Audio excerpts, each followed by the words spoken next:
Do do do do do do do do do do. Hey, welcome! It's a Friday! I don't know why I'm shaking my fist at Friday, but it's me, your friendly neighborhood Zorn man here, bringing you the official James Cameron Scriptment from 1993. Some haters out there said that the last script wasn't fully written by James Cameron. Well, this thing that you're hearing tonight was entirely written by James Cameron in one of his coke-fueled fever dreams. So we are in for a great treat tonight. So I just want to say welcome, everyone. I assume everyone can hear me just fine. And tonight, since the scriptment is not a full script, it's basically a lot of description with bits of dialogue in it, to kind of pad things out and help give our actors down here a little more to do, from time to time, we're going to be doing little short improv scenes to fill in the dialogue that James didn't have the time to flesh out himself.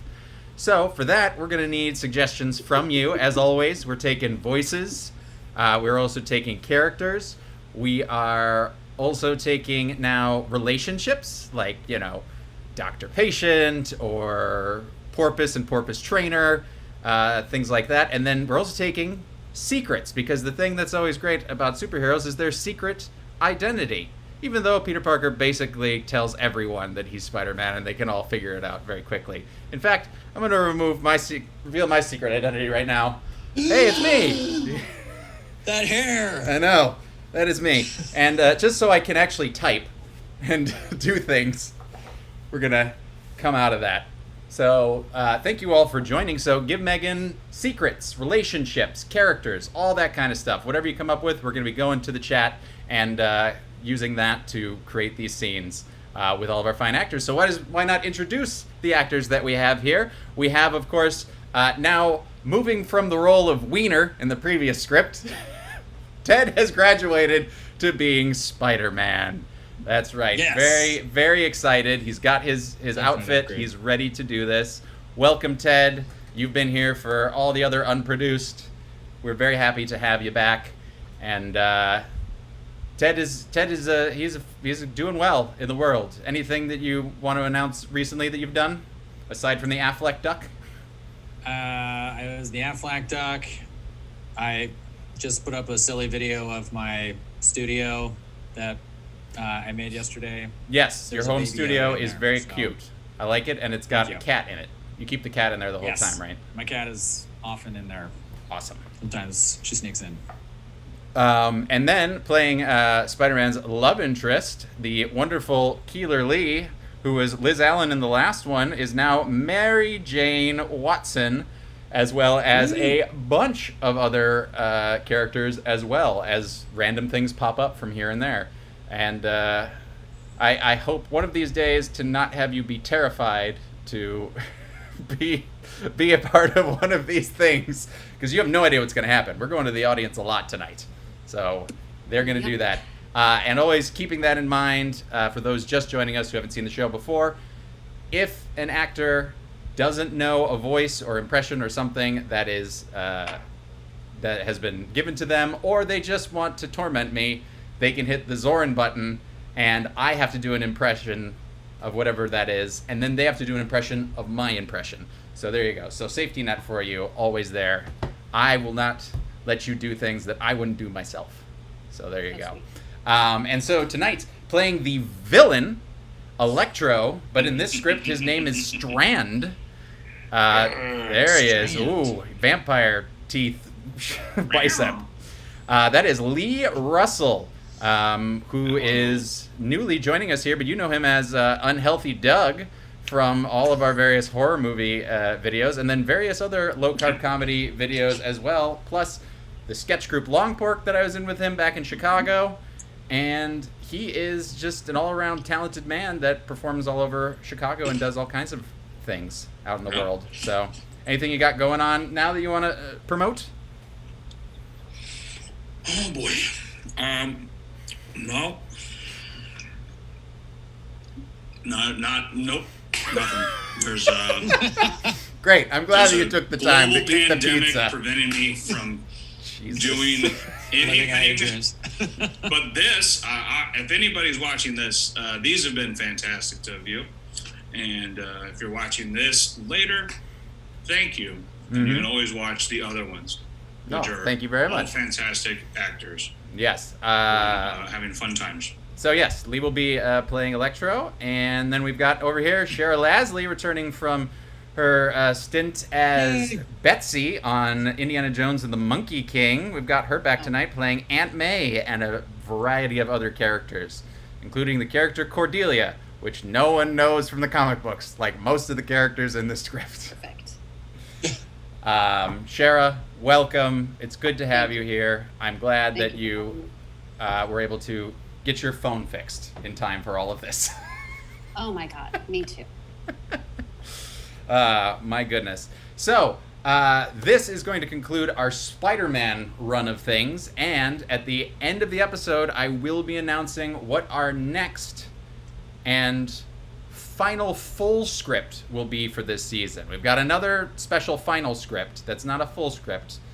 It's all surprising stuff. I've got surprises in store, but if you stick around to the very end, I will let you know what we will be doing next week. So stick around, or just leave this playing in the background, and then come back at the end when I say it, or watch it later. You know what? Do whatever you want. It's the internet. I'm having a good So many time. options. This is Friday, and I'm very happy. As always, you can download the Scriptment and follow along. There's a link in the description.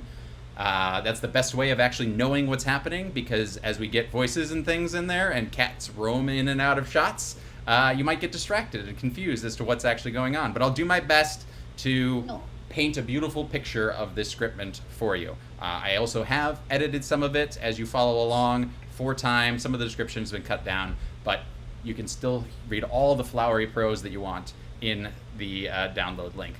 We also, of course, have, from last week, I am continuing the, what is it? Our Okie Dokie Doc Ock shirt is still available in our store with the discount code Okie Dokie. We'll get you 15% off the order, or any of our other shirts that we've been creating for Unproduced Live or Social Media Acid or anything like that. So if you would like that. And finally, before we get into the script, last week we did have Jordan Good recap the first half of our Spider-Man script that we read, and so this week he has finished his disco recap of Spider-Man. So for those of you that missed it and you don't want to go back and watch it, you just watch this and you're going to be great. Or those who did watch it and just want to remember what the hell happened in the last 2 weeks, this is Jordan Good of JordanGoodMusic.com returning with a full Spider-Man recap. So watch that and then start the script afterwards. Enjoy! Octavius is a scientific outsider researching something called the anti-force. He accidentally shoots a ray at a spider whose bite makes him a supervillain, of course.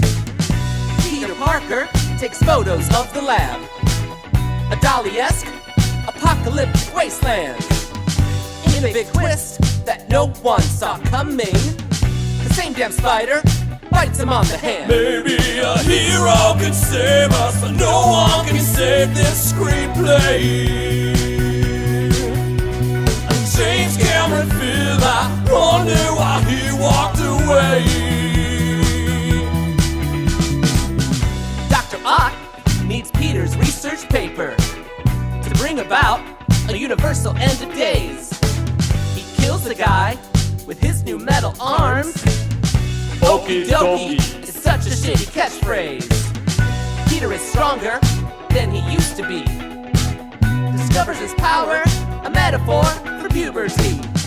He's a wrestler on MTV, and that's not all. He wins Liz's heart by dancing on the disco Maybe ball. a hero can save us, but no one can save this screenplay. Uncle Ben dies again, but never, no, never at me. Yeah. Okie dokie. Finger guns. Spider-Man avoids some burning paint catches Ox, Man Wiener in a net. Wrap that wiener. Escapes the cops and fixes Liz's computer. How much better can the screenplay get? Dr. Octopus steals Peter's data. A subway flies into a building downtown. Spidey arrives to save the passengers. Initiate plot device, apocalyptic countdown. 10, 9, 8, 7, 6, 5, 4, 3, 2, 1. 90s movies are so much fun. Plutonium is the new MacGuffin. The next showdown is at a toxic waste site. Spider-Man rides on a Chinese laundry truck. The script relies on unfortunate stereotypes. The college lab flies up into the sky. Spidey barely survives the doc's attacks. Ock dies by turning into a beam of light.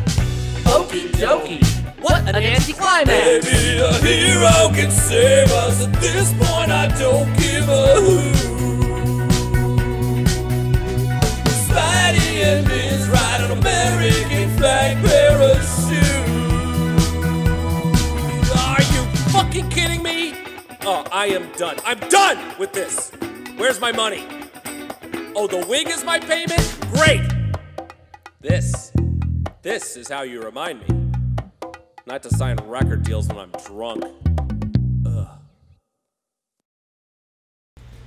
And there you have it. For those of you that walked in the middle of that, you were probably very confused. That was Jordan Good recapping the previous Spider-Man script that we did for the last 2 weeks, which you can watch on the rest of the channel to catch up, or just enjoy that craziness. I will also be posting that as its own video this weekend, so you can listen to the Disco Spidey theme and his Chad Kroger, "No one can save us." Oh man, lead singer of Nickelback, what a treasure. He's Canadian. Anyway, moving on, we've got a scriptment to read. So why don't we go ahead and start this thing? And everyone get ready, follow along, starting on page 1 for this scriptment written by James Cameron in 1993, before Titanic, before all that. He wrote this thing. So everyone ready? Let us begin. But after Terminator. Yeah. Okay. Fade in. A geometrical pattern fills the screen. Silver threads and moonlight. Part of a spider's intricate web. Continue pulling back to reveal a face. A face shrouded in darkness, covered by a concentric web-like pattern. Pulling back, head, shoulders, a black night background. Wider still, revealing a muscular silhouetted figure sitting cross-legged with zen-like composure. As we pull back, city lights have come into view, and now skyscrapers, but they're above us. Camera rotates now 180 degrees, putting the city where it belongs below us, and revealing that the figure is hanging by his hands by a thread-like wire. Hard to tell who he is, but yeah, who is this wacko? Keep pulling back, the figure is hanging, like a spider, from a radio mast high above Manhattan. And you may begin with whatever voice you'd like. Welcome to one of my favorite night spots. The service is slow, but the thing I like about it, it's not usually too crowded. 1,400 feet above the street, on the radio mast of the North Tower of the World Trade Center. It all looks so civilized from up here, doesn't it? Like there's some kind of logic to it all. It's so clear. But you get down there on the street and nothing's clear. The street, cabs and cops, people on the move, a corner newsstand. Pushing in on a stack of Newsweek, the cover is a grainy black and white shot of a guy in tights crawling up the side of a building. The headline reads, "The Spider-Man, Hero or Vigilante?" A red glove drops down from the roof of the newsstand. The news guy whirls as the arm slaps $2 on the counter and grabs a Newsweek. The owner rushes out the door, looks on the top of his kiosk. There's nothing there. He grins and holds his fist in the air. Right! Cut to the figure atop the World Trade Center. He pulls the Newsweek out of his belt. How can I expect them to get it? I don't even get it. I do wish they'd at least get my name right. Spider-Man, not the Spider-Man. Jeez, boneheads. I need a better publicist. He rips the magazine easily in half. Wouldn't they have kittens if they knew Spider-Man wasn't even a man? What? Wouldn't they have kittens if they knew Spider-Man wasn't even a man? Just a kid named... Peter! Sorry, actually, that should have been dialogue for Aunt May. You Let me would hear your think they Peter. would have kittens. I'm going to have kittens. Just yell Peter. Peter! Very nice. Close up on an elderly lady yelling. You can read Peter, it. you're going to be late! Peter Parker, age 17, is in the bathroom popping a zit in the mirror. He puts on his glasses and checks his look in the mirror. Still the same, nerdy. He doesn't care. Screw him. Over breakfast, we meet his Aunt May and Uncle Ben. So, let's start our first improv scene, shall we? We're going to see this beginning of our dinner here. So, what's a relationship and a secret that we could get? Megan? We have two hypnotists trying to hypnotize each other without the other noticing. Great. And it was actually suggested as a mutual secret. Okay. Meaning that the other doesn't know. Great. So, Aunt May and Uncle Ben, you're both hypnotists trying to hypnotize each other without the other knowing. And Peter, we'll go with a voice for you. And let's have you be, you'll be Gimli the Dwarf from Lord of the Rings. So, have fun, do a little scene. What is the breakfast like between Aunt May, Uncle Ben as hypnotists, and Gimli the Dwarf, Peter Parker? Oh, good morning, Uncle Ben and Aunt May. Oh, good morning, Peter. It was so good of you to come down for breakfast. Uncle Ben, sit down. I've made breakfast for both of you. That is so sweet. Would you mind grabbing me a piece of toast from the Yes. I'll get it. from the toaster? Thank the you, Toaster. Peter. From the toaster. Yes. If anybody is feeling sleepy, they can. Are you feeling sleepy? Here's your toast. Your toast. Your toast. I've got to go to school. Oh, yes, you should. Get my car. That's important to get the car. Stand up. If anybody's seen these keys, has anybody seen my keys here? I just got this. You have to toss me the keys. There you go. There you go. And he grabs the keys. Scene. Great work, everybody. That was a bizarre first scene with Aunt May and Uncle Ben and Peter. They're nice people, but way too old to be the kind of role model parents a kid needs. Peter's parents were killed in a plane crash when he was 6. He woke up one day without a family. I'm saying this too lighthearted. Pretty casual stuff there. Casual stuff. Uprooted, moved from the only home he knew in Maryland to Ben and May's modest bungalow in suburban Flushing, New York. It is a low to middle income boredom zone of tract homes, pushed too close together.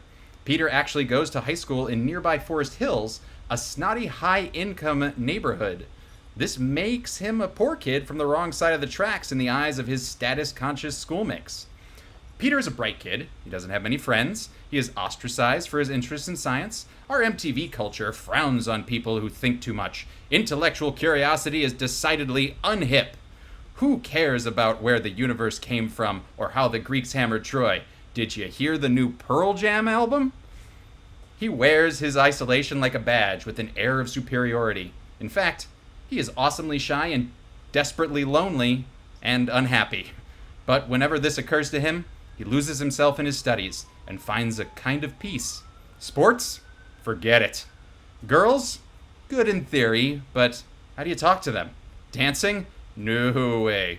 He tried it once. Not a pretty sight. Peter is a virgin, and apt to remain that way for a while. He's your basic sexually pent-up adolescent. One other thing about Peter, he's a plucky kid. He's got true grit. He never had an opportunity to prove this to himself or anyone else, but he will soon. Who is this old man? Writing all this stuff? Have you heard the He's latest a Pearl virgin. Jam? This is James Cameron understanding the teen culture nowadays. Oh man, it was hilarious. That was just, that day at girls, school. how do you talk to them? Like people? How do you? Yeah, What are no. they, humans? Well, no, they're not. That's why it's so scary. Who's talking right now? In Just a his voice, last ignore it. in his last class of the day, biology, Peter daydreams about the girl across the room, Mary Jane Watson. Peter is captivated by her, though she doesn't seem to know he exists.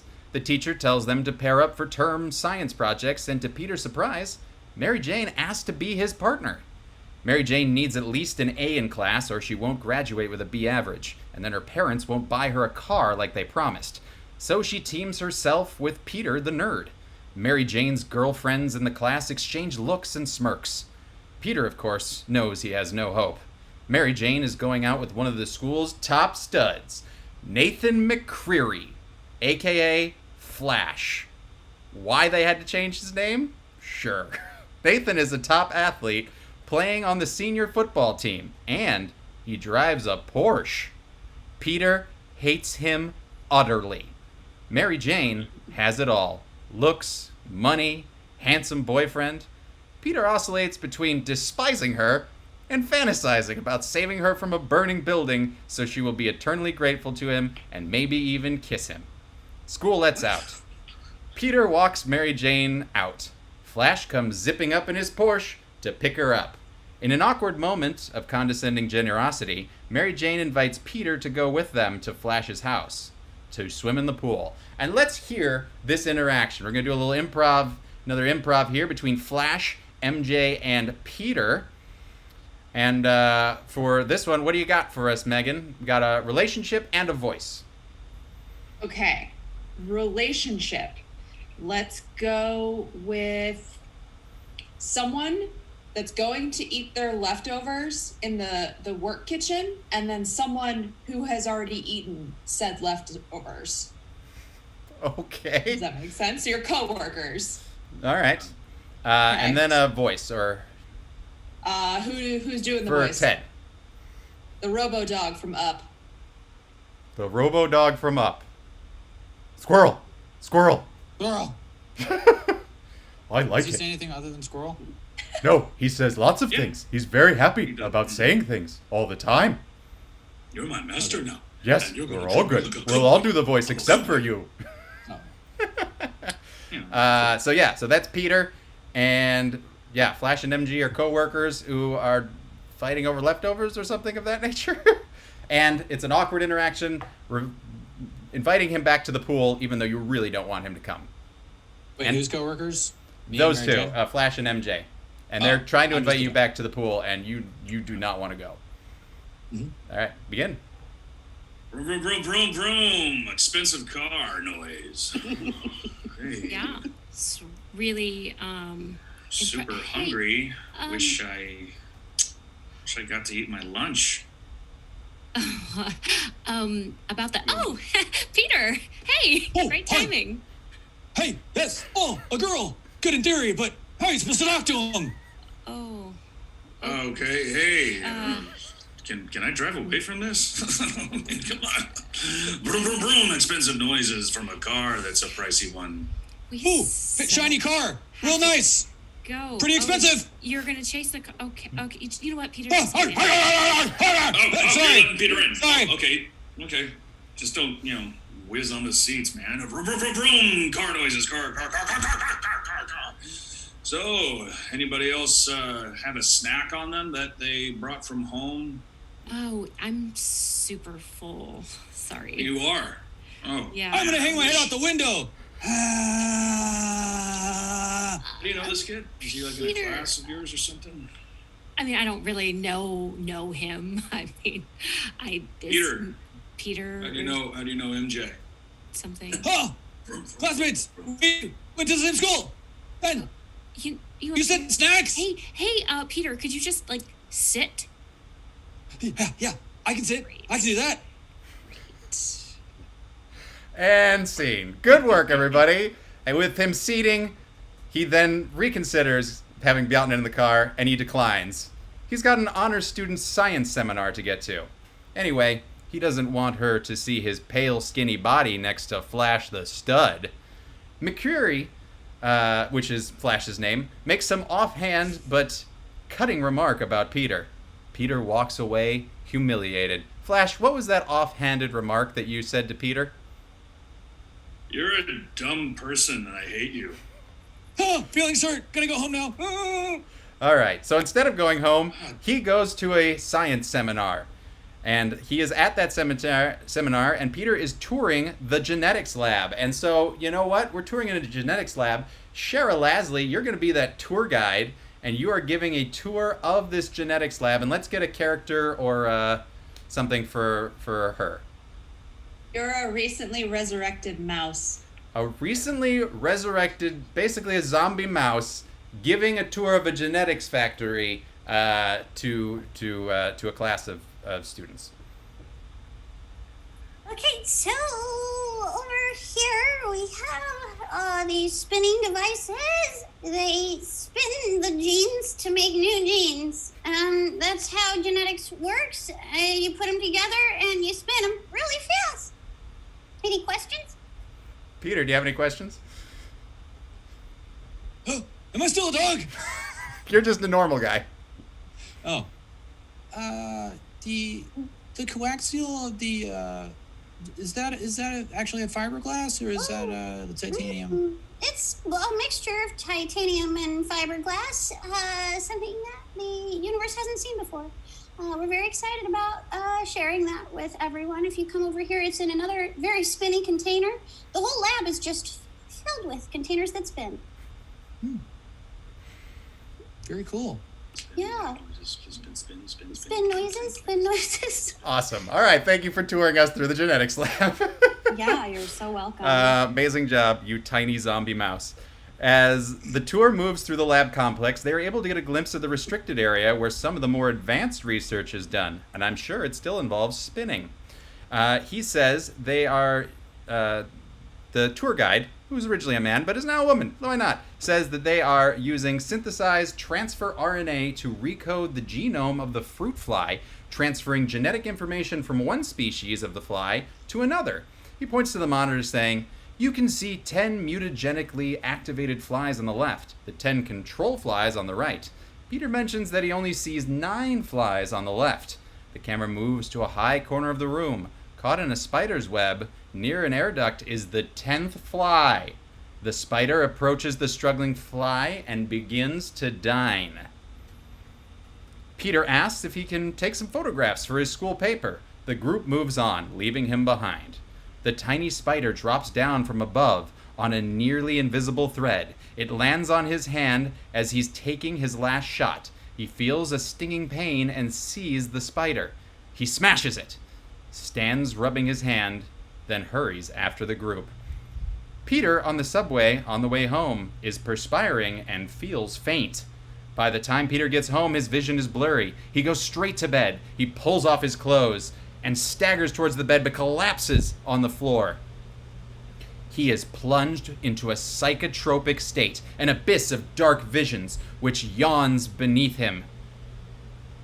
A David Lynch biohorror montage of Spider-World is seen before us. And so, Lee, I know he said David Lynch, but he probably meant David Cronenberg, but can you be David Lynch explaining your biohorror Spider-Man movie? So spider body horror, David Lynch explaining it to investors. So, the way the bodies of the man is going to be crushed under the weight of the future, and spiders will take over through us. So I don't know if you know this, but as you sleep, you're constantly eating spiders. In the night, spiders are all around us. You've probably digested more spiders than you drank milk, freshly milked from a cow's udder. And those spiders are now inside you. Now imagine those spiders slowly start to burst out of your face and your fingertips. Now those fingertips are now an open gateway for our new spider lords. And as we become more attached to the spiders, they start to pity us, and they embrace us and take us on as their puppets. And now they are pulling the strings that are coming from our fingertips. No longer spiders, but the strands from the butts of spiders. Spider butts are coming out of our fingertips, and those spider butts are what we now talk to each other with, and we play them. The music of the universe comes out of that. As we are now symbiotic with the spider and communicating through an intricate lyrical menagerie of notes, we can take a look at the colors that most people use and say that those colors are now all colors. So the rainbow is no longer what we thought it was. It was definitely beyond all rainbows, and it is a kind of David, intricate David rainbow of spider death. David, what's going on? Sorry. Will Kyle MacLachlan be in it? Of course. Great. Greenlit. All right, moving on. There is a Spider World David Lynch movie that is absolutely horrifying. Damn fine pie. Yeah. So Peter awakens in the sunlight from that, and he opens his eyes, relieved to be out of the nightmare. That is, that it was just a dream. He blinks, looking around, and then he screams. He is 80 feet up in a high-tension tower, wearing only his underwear. Below him, morning traffic moves along the street. Nobody looks up. Cut to Peter sneaking along a fence, trying not to be seen. Peter makes it back to his house. He slips inside and gets ready for school. He rushes past Aunt May and Uncle Ben, saying he is late. He goes outside, around the house, and climbs into a basement window. He goes to a dark corner, huddles there, shaking. His teeth are chattering. He hugs his knees to his chest and drifts into semi-consciousness. His eyes fall on something moving in the ray of sunlight coming in the window. It is a spider, descending on a single silken strand. To Peter, it's like a heavenly vision. He is riveted by it, hypnotized by its otherworldly beauty and grace. Peter comes in, and the house, he comes into the house after dark. His aunt and uncle ask him how he's doing, and he says he has to study. They ask him if he's okay. He says, sure, fine. Peter looks in the bathroom mirror. He looks normal. He looks at his hands. They have stopped shaking. It appears to be over, wherever it seems to be over. He rubs his wrist unconsciously, rubbing his thumbs over the inside of his wrists. They hurt, but who knows why. He notices that he can see perfectly, but that he's not wearing glasses. Wow, the poison cured his myopia. Cool. Peter goes to bed, exhausted by the ordeal. He has another dream, but I think we know what happens in that dream. David Lynch shit. Okay. The next day, tight on Peter as he wakes up, he opens his eyes cautiously, not knowing what to expect. Pull back to reveal that he's still in bed. All is normal. In fact, he feels pretty good. Lots of energy. He pulls back the covers and something is causing the sheet to stick to him.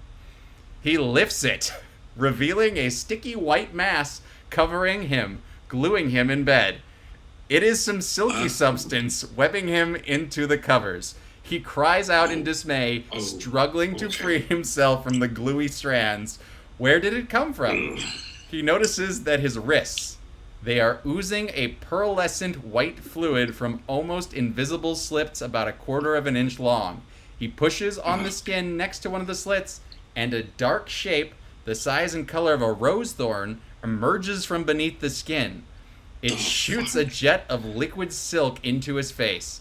Peter screams at the top of his lungs. Aunt May comes to the door, and we are going to hear this scene between Aunt May and Peter as he has just had his web fluid wet dream, and she's trying to come in, and he is trying to keep her out at all costs. And you know what? I'm not going to give any voices for this because I just want to see what's going to happen with this scene. Aunt May, you're trying to get in that room because you heard him screaming, and he is trying to cover this mess up. Go. Oh my God, Peter, are you all right? Are you okay? No, I'm Let me okay. in. I can help you. Are please, you okay? no, I'm fine. Okay, your door is sticking a little bit. It kind of smells weird in there. Is everything okay? I threw up all over myself. Oh, let me in. I'll come help you. No, it's awful. You don't I'll want get to see. some Oh God. rags. Are you sure? Oh, honey, I've seen I vomit have a all book over a report in little the boy morning, before. and I need some personal space. Oh, I can take care of it. It's okay. I feel Let me bad. The take sheets care are of just you. ruined. Nobody should have to clean up their own vomit all over their own sheets. I've got you. Aunt May, I don't have any clothes on. I am naked and I'm covered in vomit. Don't be embarrassed. I've seen you covered in vomit before. Let me in there. Aunt May, no, I'm becoming a man, and when you become a man, you go through changes, and I don't know if I'm ready for my aunt to see the changes. Okay, Peter, that's enough. I'll go get Uncle Ben. Okay, that was amazing. Well done. That is how that scene should have played out perfectly. He gets out of bed, pulls the silky webbing off himself, realizing how strong the stuff is. He looks again at the horrifying spinnerets on his wrist. He is freaking out, like the guy in Kafka's Metamorphosis. He is awoken to find out he is a bug. Peter bangs out the back door of his house. That's weird. He bangs out the back door of his house. He is really horny. He's really pent up, and he just bangs that back door and gets out the house. He starts to run anywhere, trying to get away from what is happening to him. He bursts out into the street, and right in front of a speeding delivery truck, Peter leaps. The truck roars on, horn honking. Peter realizes he is 20 feet above the ground. He yells in terror. He's sticking to the side of a perfectly smooth building by his palms. He's 2 stories up, like a cat stuck in a tree. He doesn't know how to get down. Peter gingerly pulls one palm loose, then loses traction and falls, landing with perfect cat-like grace on feet and hands. He stands unsteadily. What is going on? His body is changing. Where will it stop? Several scenes follow of Peter realizing his new physical powers. His horror begins to turn to exhilaration as he finds himself capable of things he never dreamed of. He finds his skinny body suddenly more muscular, more man-like. He finds a position on his wrist which seems to trip the spinneret in his wrists. This position. We all know. The fluid jets out under pressure. So he does that. The fluid jets out under pressure like a squirt gun. He realizes it's spider silk. Peter shoots some up to a tree limb and hangs from it. Starts swinging back and forth, yelling with the thrill of it. Cut to Peter at school with his sleeves pulled down nervously, looking around. Nobody notices him. In biology class, he tells the teacher he wants to do a term project on spiders. Mary Jane is aghast. She thinks they're revolting. Peter just wants to know more about them, because he wants to know more about himself, but he can't exactly tell her that. Peter, in a junkyard after school, he's making sure that no one is around. He starts practicing shooting his silk. We get a montage of him learning to control the flow, the diameter, the dispersion, etc. We'll cut to him drinking half a gallon of milk, eating voraciously, replacing the protein he has used up. His aunt is pleased with his appetite. Let's hear a little bit of that, shall we? Oh, you've been eating. Aunt May, do we have any more slices of ham? No more ham, but I do have We have turkey and bologna. eggs. We have bologna, but Do we that's have any not really raw meat. chickens? Sure, I can go kill a chicken for you right now. Would you like to help me? I would, but I'm just so tired. Okay, I'll kill the chicken and you can eat it raw. If you could just feed me the chicken, you don't even just bring it in here, I'll just eat it. I'll get the chicken. Here it is. Yes. Oh, thank God. Oh, do it over the sink, honey. It's so bloody. There's so many feathers. Scene. Wow, that was horrifying. And Aunt May is just, he's eating. I don't care what he's eating. I'm just happy. He's a growing boy. I know. Oh, this is I'm amazing. just here to support. That night, he is working on his homework, trying not to let this new reality ruin his life. His window is open. He looks out into the darkness. It beckons to him. The blackness, once a source of fear, is now welcoming. He goes through the window into the world of night. Instead of leaving his home, he feels like he's going home. He doesn't know what's happening to him, thinks he's a freak. His body has become a stranger. Hopefully this will be seen correctly as a metaphor for puberty and its awakening of primal drives. Everybody goes through this growing awareness and powerful forces are driving them beneath their supposedly rational consciousness. Sequence of Peter in the world at night, climbing buildings, exploring, etc. It is the first time in his life he has ever been good at anything physical. It is like a dream. We explore the idea that the lure of the dark replaces the fear of the dark, that the dark becomes a comforting, nurturing place for Peter, rather than a place of dread and uncertainty. He feels at home there, secure. It's the place he seeks for solace and peace. Night becomes his day. Heights, previously terrifying, now attract him. The air becomes his water. He swims weightlessly where other mortals would plummet and break. He is at home in places others fear, and it stirs something dark inside him. A predatory urge. We see Peter following a figure. The person below has no idea he's being stalked. He is tripping on the power of being able to come and go like a wraith, to watch without being seen, the ability to go anywhere he wants without asking permission. He feels like an adult for the first time, a man. He goes to Mary Jane's house, drops down from the roof, and looks in her window. And then he basically peeps on her. Okay, it's awful. Yeah, Right? so he's peeping on her, and then he gets really excited, and he falls and into some bushes. So there's that. Classic. Spider-Man. Man. Peeping on whoever he can. What's it like? He's such a perv. He's shooting, squirting wherever he curves. Whoa, look out. He's got some penis arms of Spider-Man. All right. Cut to Peter, asleep in class. The teacher calls him aside as the class follows out and his grades are slipping. And you know what? Let's have a scene between Peter and his teacher.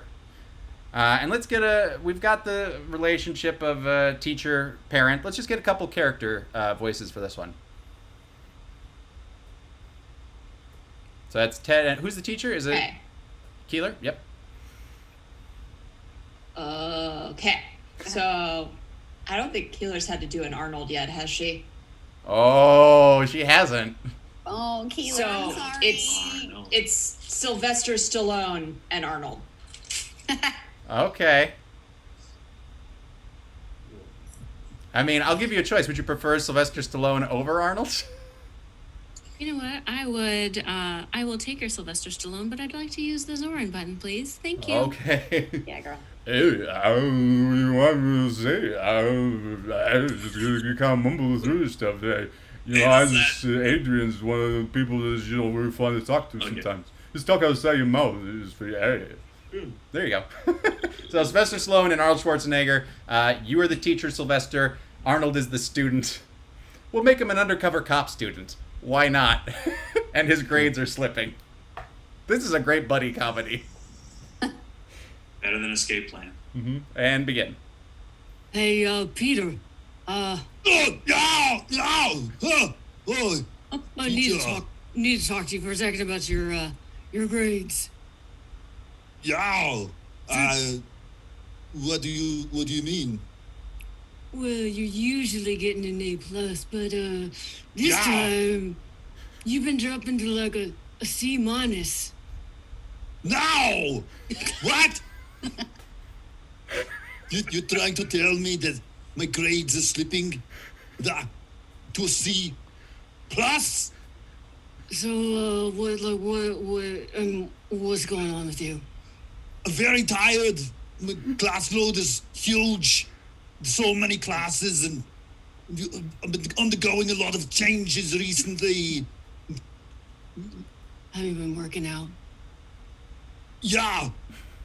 Been hitting the gym and eating a lot of protein, you know. Is there any way we could work something out here? No. No! All right, that's good. really, just a patient teacher there. Like, no, shut up, whatever you're doing. Amazing. So, Peter figures there must be a way for him to make some. Okay, so we see that he's changing. His life is changing. Blah, blah, blah. He figures he needs to start making some money with his newfound powers. Peter has a piece of cardboard and a magic marker. He writes, human spider on the cardboard. Thinks about it. Nah. He turns it over and writes man spider. Nah. He gets another piece and writes Spider-Man. Nah. He turns it over to write something else, and then he turns it back. And there you go. There's the origin of the name. Cut to this sign leaning against a light pole on the boardwalk Rockaway. Peter has a black fishnet stocking over his head and dressed all in black. Starts climbing streetlights, doing gymnastics. People throw quarters and even some dollars in the dish next to the sign. Peter works a few hours staking out some turf between a mime and a guy using upside-down plastic pails as drums. A guy asks him if he works private parties, and Peter shrugs, sure. The guy tells him he'll pay him $50, but Peter should get a better costume. Peter in class, drawing in his math notebook, is doodling a costume. Cut to Peter working on the costume. He buys a snappy lycra dance skin at a dance studio. With liquid thread, he draws goofy web patterns all over it. A black spider on the chest, and a big red spider on the back. He tries it on. Not bad. Pulls the fishnet over his head. He cuts eye shapes out of black material and glues them on. Big jack-o'-lantern eyes, wise, and a little wicked in their shape. Last, he makes wrist pieces out of 2 old watch bands and some cigarette lighters while he silver solders together. They do nothing. He will tell everyone he made these high-tech wrist shooters which will simulate spider silk. He doesn't want them to think he's a freak of nature. They are situated in a way that it hides his biological spinnerets. In front of the mirror, he practices poses, turning, catching the light. He works on his voice, lowering it. We see him becoming another person. Spider-Man is born out of the Peter the boy. Spider-Man is everything Peter is not. Confident, cocky, physical, powerful, smooth, ready with a snappy one-liner. Aunt May at the bathroom door asks Peter when he is going to be done rehearsing for the play, if that's what he's really doing. So, let's hear this scene between Aunt May and Peter. You're pretty sure Peter is masturbating in there, and you have to get ready for work. And you have to try and get him out of the bathroom, and Peter is doing his best not to. Let's get a voice for Peter, but Aunt May, you can stay the same. A door-to-door burrito salesman at the end of his rope.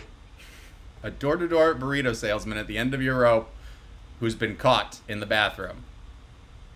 Knock, knock, knock. Peter? Just buy one. You can do this. You can do this. You can do this. You can do it. You Peter, listen. Get the burrito to the... Oh, M.A. Yeah, I'm so sorry. I'm in here. I'm in here. No, I know that. I need a moment. Okay. I just need a moment. Oh, gosh, I'm honey. Should I go almost get done. Uncle Ben again? Okay. You know what? Sorry, This is so hard. Listen, he's This is so crying every hard. time he comes, and I don't know what that means. Is it me? I'll be done in a second. Okay, you know what?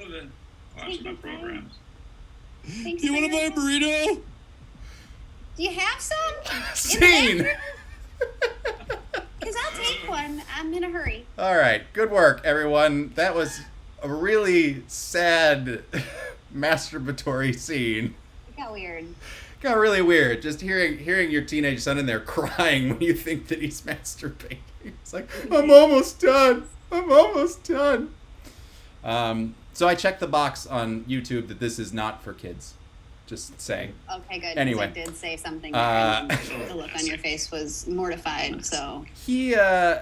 Sorry about So, next we have a sequence of scenes where we see Spider-Man become a public phenomenon. He does his spider tricks at upscale parties. A booking agent sees him and wants to put him on a public access variety show. He gets noticed and becomes a kind of 3 a.m. cult favorite. His put-on deep voice becomes natural to him. He tells the interviewer that he built his web shooters himself. Cut to an opulent mansion in Manhattan.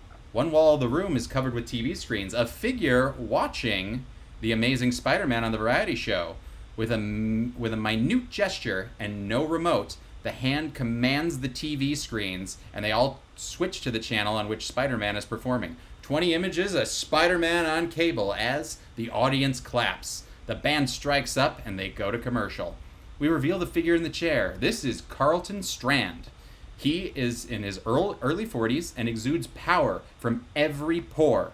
He is wearing a very expensive custom-tailored suit.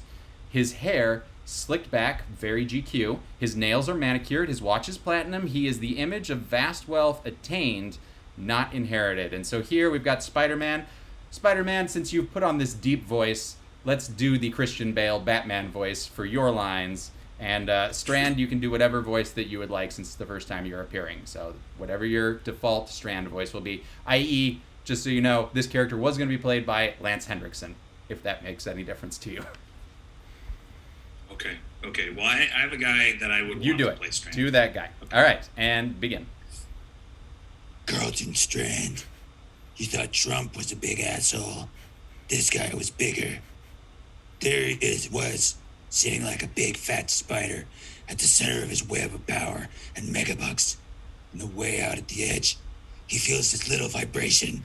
Strand's eyes are piercing, blazing with malevolent intelligence. He waves one hand minutely, and the TV set goes off. A man enters the room, a square-jawed, solid-looking guy with a powerful build named Boyd. I'm doing everything you can about this Spider-Man.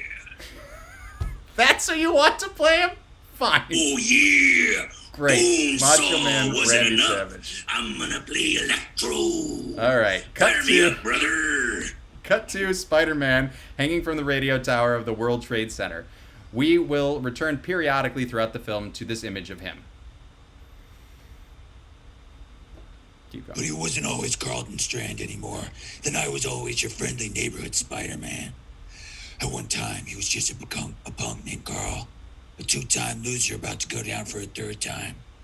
It was about 10 years ago that Strand got his cosmic tap on the shoulder. All right, 10 years ago, New Mexico desert, a desolate stretch of desert way. It is dusk and storm clouds, and we see storm clouds in the sky. A single car rocketing along at high speed. Blue and red lights come over the hills behind him, gaining. Inside the car, we see a younger and very different Carlton Strand. He has crummy clothes, a 4-day beard, and a desperate look in his eye. He's talking to someone named Bobby, trying to keep him calm, but you hear the panic in Strand's voice. A view of the back seat reveals Bobby slumped in the seat. He's been shot in the stomach and isn't holding up his side of the conversation. A highway patrol car pulls behind Strand's stolen Mercury. The running gun battle results in both cars crashing spectacularly. Strand leaps from the wrecked car as more cops appear over the hill, lights blazing. He runs out into the scrubby desert. He reaches a fence and climbs over it. Nearby is a small cabin with a sign on it that says Lightning Field House. A man comes out of the cabin yelling something at him. Strand ignores him, running into the desert. He comes upon a field of stainless steel towers, straight rods, about 100 feet high. There are hundreds of them in perfect rows. Carl doesn't know what their purpose is, but they're there to gather lightning. The cops reach the shack, and the guy tells him exactly that. He sees the...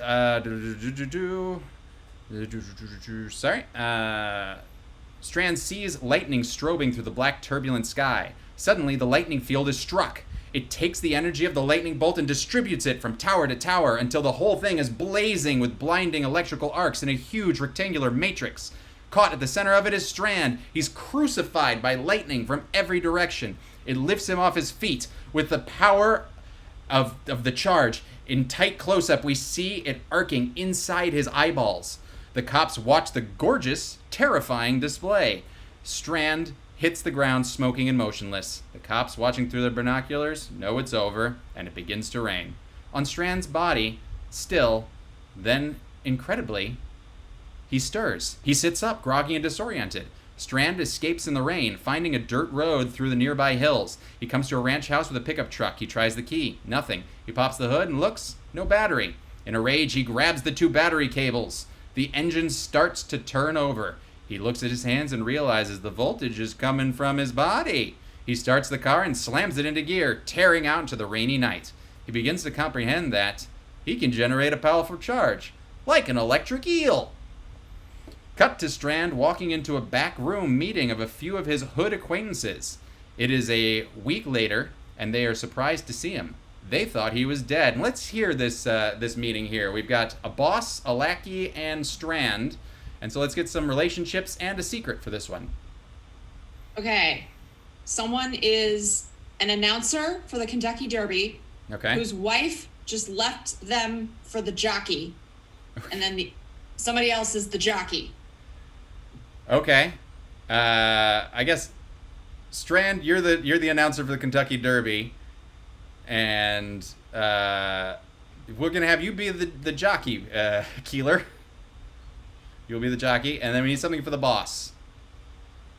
They're secretly afraid of noses.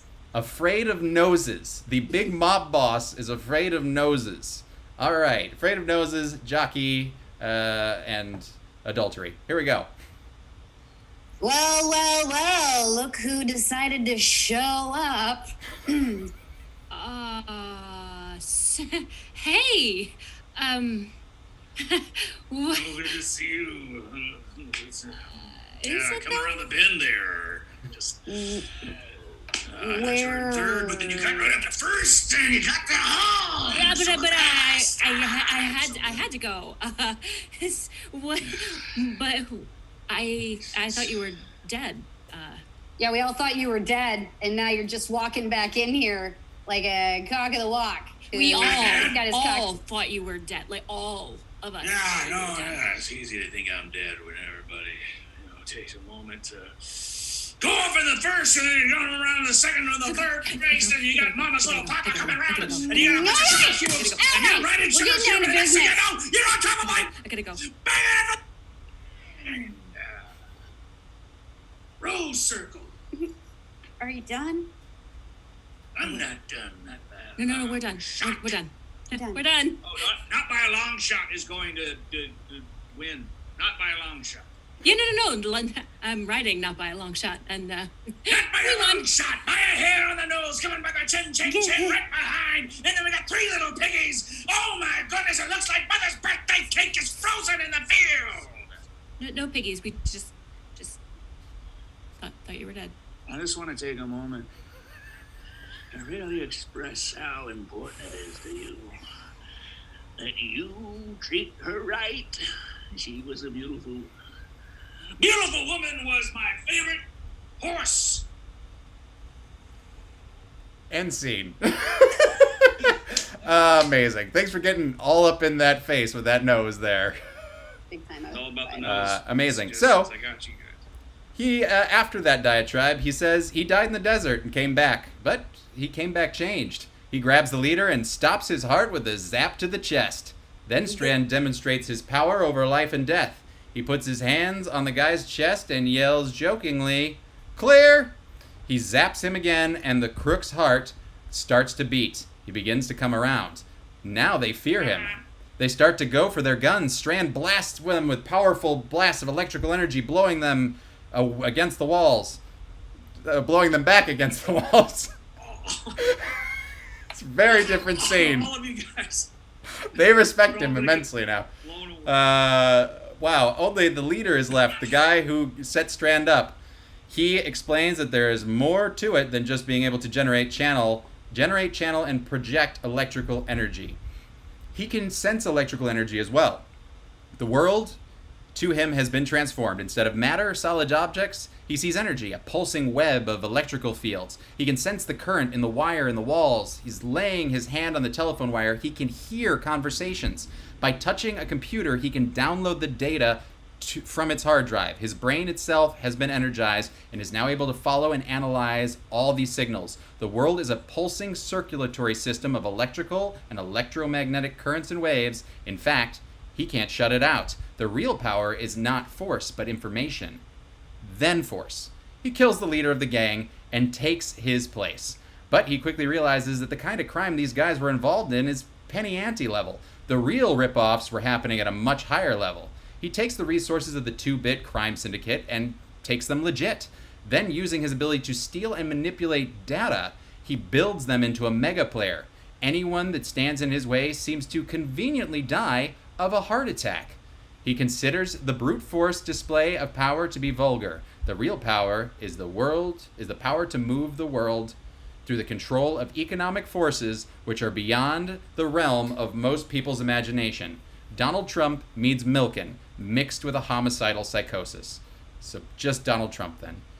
Cut to present. In Strand's mansion, a woman enters the room. She is stunningly beautiful. That kind of the kind of consort you would expect for a man of wealth, power, and taste. This is Cordelia.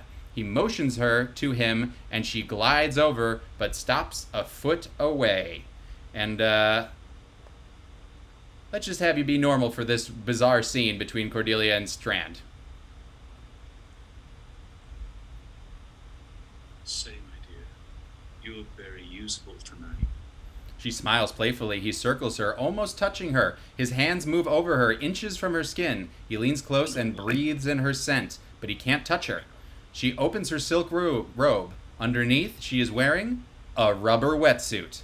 He touches the rubber, running his fingertips over her. We hear a faint crackling of electricity. She seems both excited and apprehensive. I want you, not rubber. I can't hear either of you for some reason. Sorry. Speak up just a little bit. I want you, not rubber! No, Carl. Yes! Strand doesn't like the concept of no. He takes her in his arms and he kisses her with passion and more. Her hair stands straight out with the electrostatic charge. She begins to convulse in tiny shivers at first, but then like an epileptic, suddenly she goes limp. Her eyes stare fixedly at the ceiling. Yeah. Shit. He drops her on the couch, stands there in misery and isolation. Strand has the Midas touch. His electrical sense gives him the power to manipulate computer bank transfers, the stock market, etc., and make himself a billionaire. But he cannot touch another person without great effort of will to control his electrical potential. And if he lets his guard down in an intimate moment with a woman, he will kill her with the high voltage discharge. His love is deadly, so he has learned to live without love, without the comfort of human touch, emotion, or contact. He quickly unzips the front of her wetsuit and puts his hand under the rubber. Zap, her body arches. He steps back, scowling, impatient. Her eyes flutter open and struggles to breathe. I don't know how much more I can take of this, Carl. Peter starts slipping as a student. That's where we jump from this scene to Peter slipping as a student. Okay. From this man.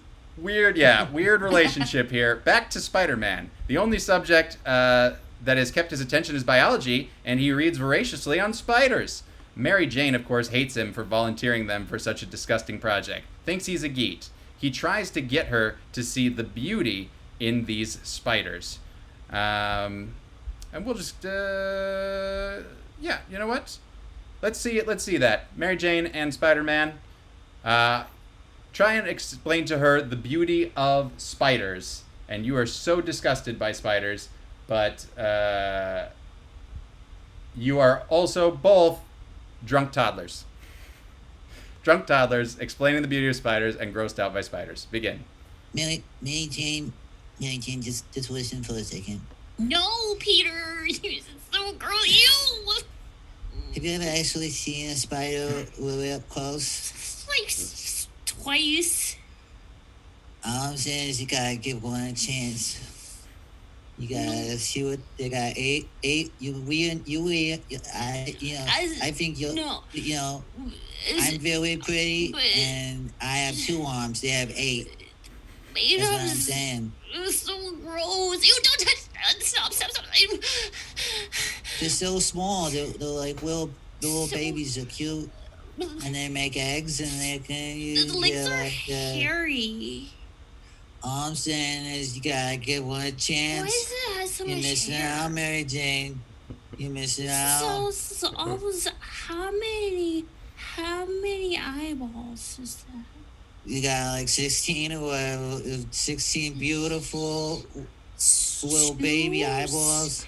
8. You got 5. I don't even. If you don't think spiders are cute, then 700,200,000. I don't even know what to say to you to tell you what's up. Eyeballs. You're missing out. That's all I'm saying. Gross. Peter, you're gross like a spider is.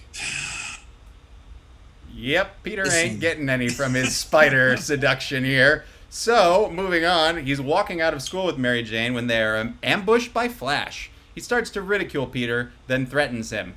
Peter just clenches his jaw and backs away. Peter does not believe in violence, and he has never thrown a punch in his life. It just wouldn't occur to him.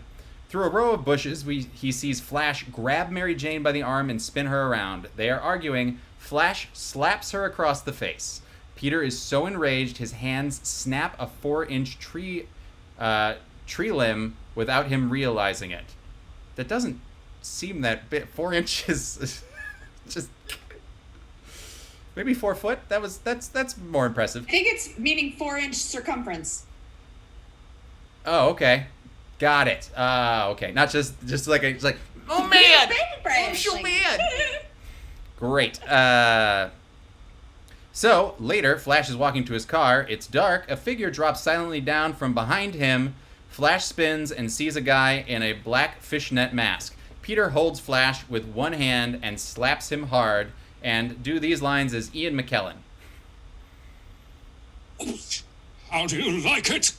Ah! He slaps him again, backhand. Then he cocks back his fist and blam!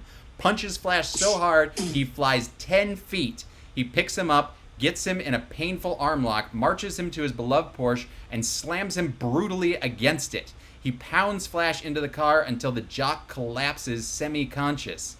Peter then rips a signpost out of the ground and pounds the car into junk. Glass flies everywhere. Peter leans close to Flash and tells him to stay away from Mary Jane or else. Cut to Peter running. He stops, looking down at his hands. He's rubbing his knuckles. I wonder if every hero remembers their first punch. Well, I do. Maybe it was all the bullies over the years, kicking the skinny kid around. All that stored up rage just came out so fast it was scary. For a split second, I just wanted to kill him. It's a good thing his car was there. I've always hated that Porsche. Peter is shaking with emotion. He feels like his strange power flowing through him has unleashed demons, that he is becoming something he doesn't recognize. He doesn't realize that these primal forces are within us all, and the power, like the power of adulthood, gives us the possibility of acting on those dark urges. The scariest thing of all was melting that jock butthead felt so good. I'm so glad I got to hear Ian McKellen say butthead. Peter takes the subway to Manhattan. I'm not directing him to do that. That's what he does. Changes in a restroom, and soon Spider-Man is roaming the rooftops of the most dramatic city in the world. It becomes a kind of private odyssey where he can go anywhere and observe the entire spectrum of human behavior like a ghost. He sees businessmen, cops, hookers, secretaries, junkies, car thieves, all kinds of things, all jammed together in this concrete maze. He watches unnoticed through high-rise windows as a man screams at his child. A middle-aged man drinks himself into a stupor crying. His 17-year-old mind can't make sense of it. Why some have so much, others have so little, why there needs to be so much pain. Peter comes into his room through the window in his street clothes at 2 a.m. He sits on the bed and the door opens from the hall. Ben comes in and sits in a chair. He doesn't turn on the light, and I'll need a voice for Uncle Ben. Chad Kroger. Chad Kroger, the world will save us.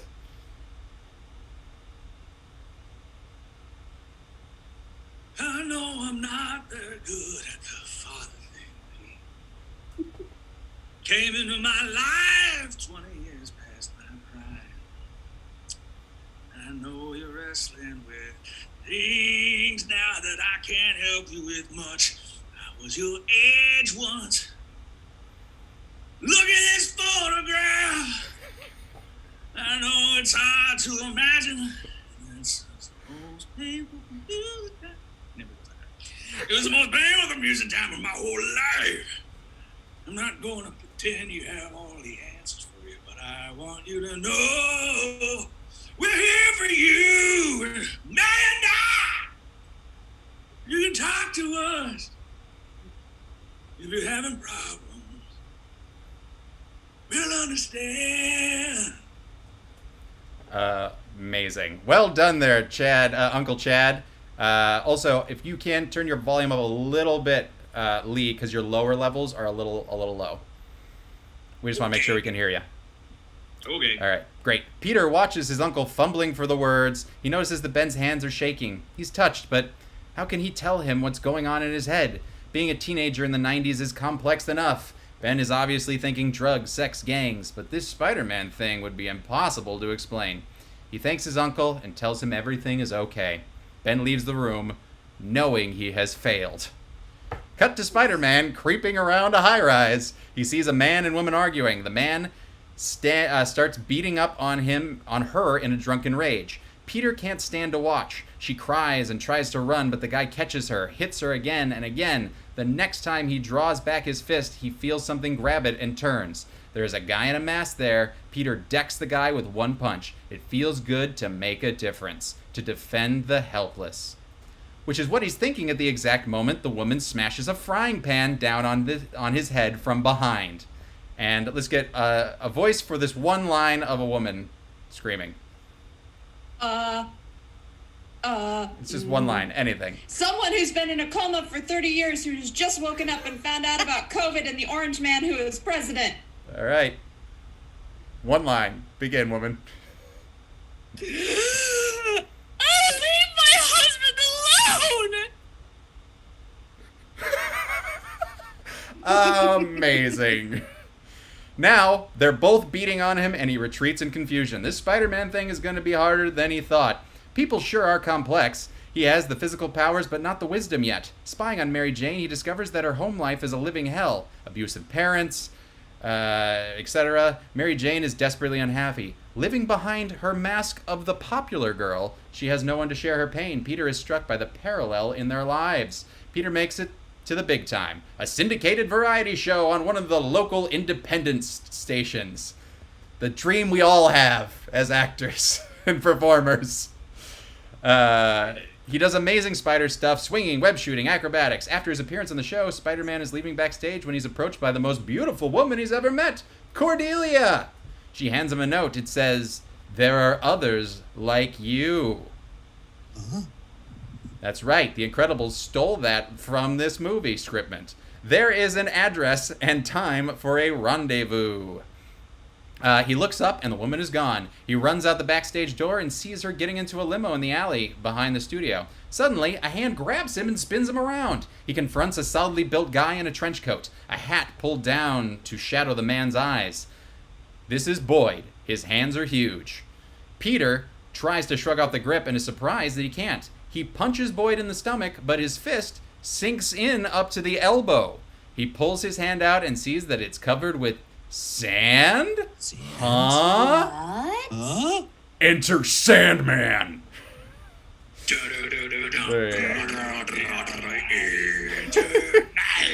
All right, Boyd slams Spider-Man in the jaw with a roundhouse haymaker. It feels like concrete. That's because Sandman can soften his body into sand or harden any part of it into rock at will. I know what we're all thinking. Spider-Man is slammed back against the alley wall. One more solid roundhouse and Peter is on his knees, gasping. Peter yells and leaps up, putting all the force he has into a roundhouse, which could go through the side of a truck. It catches Boyd squarely in the face and goes right through. There is an explosion of white sand. Boyd's face shifts and reforms. He brushes at the sand on the lapel of his coat, then laughs eerily. His face dissolves again into sand, which runs down, his whole body losing its form, dropping into a puddle of sand, which drains through the grating down into a tunnel below the alley. Peter is dumbfounded. He is not alone. There are others with strange powers. But it is cold comfort if they are bastards like this sand guy.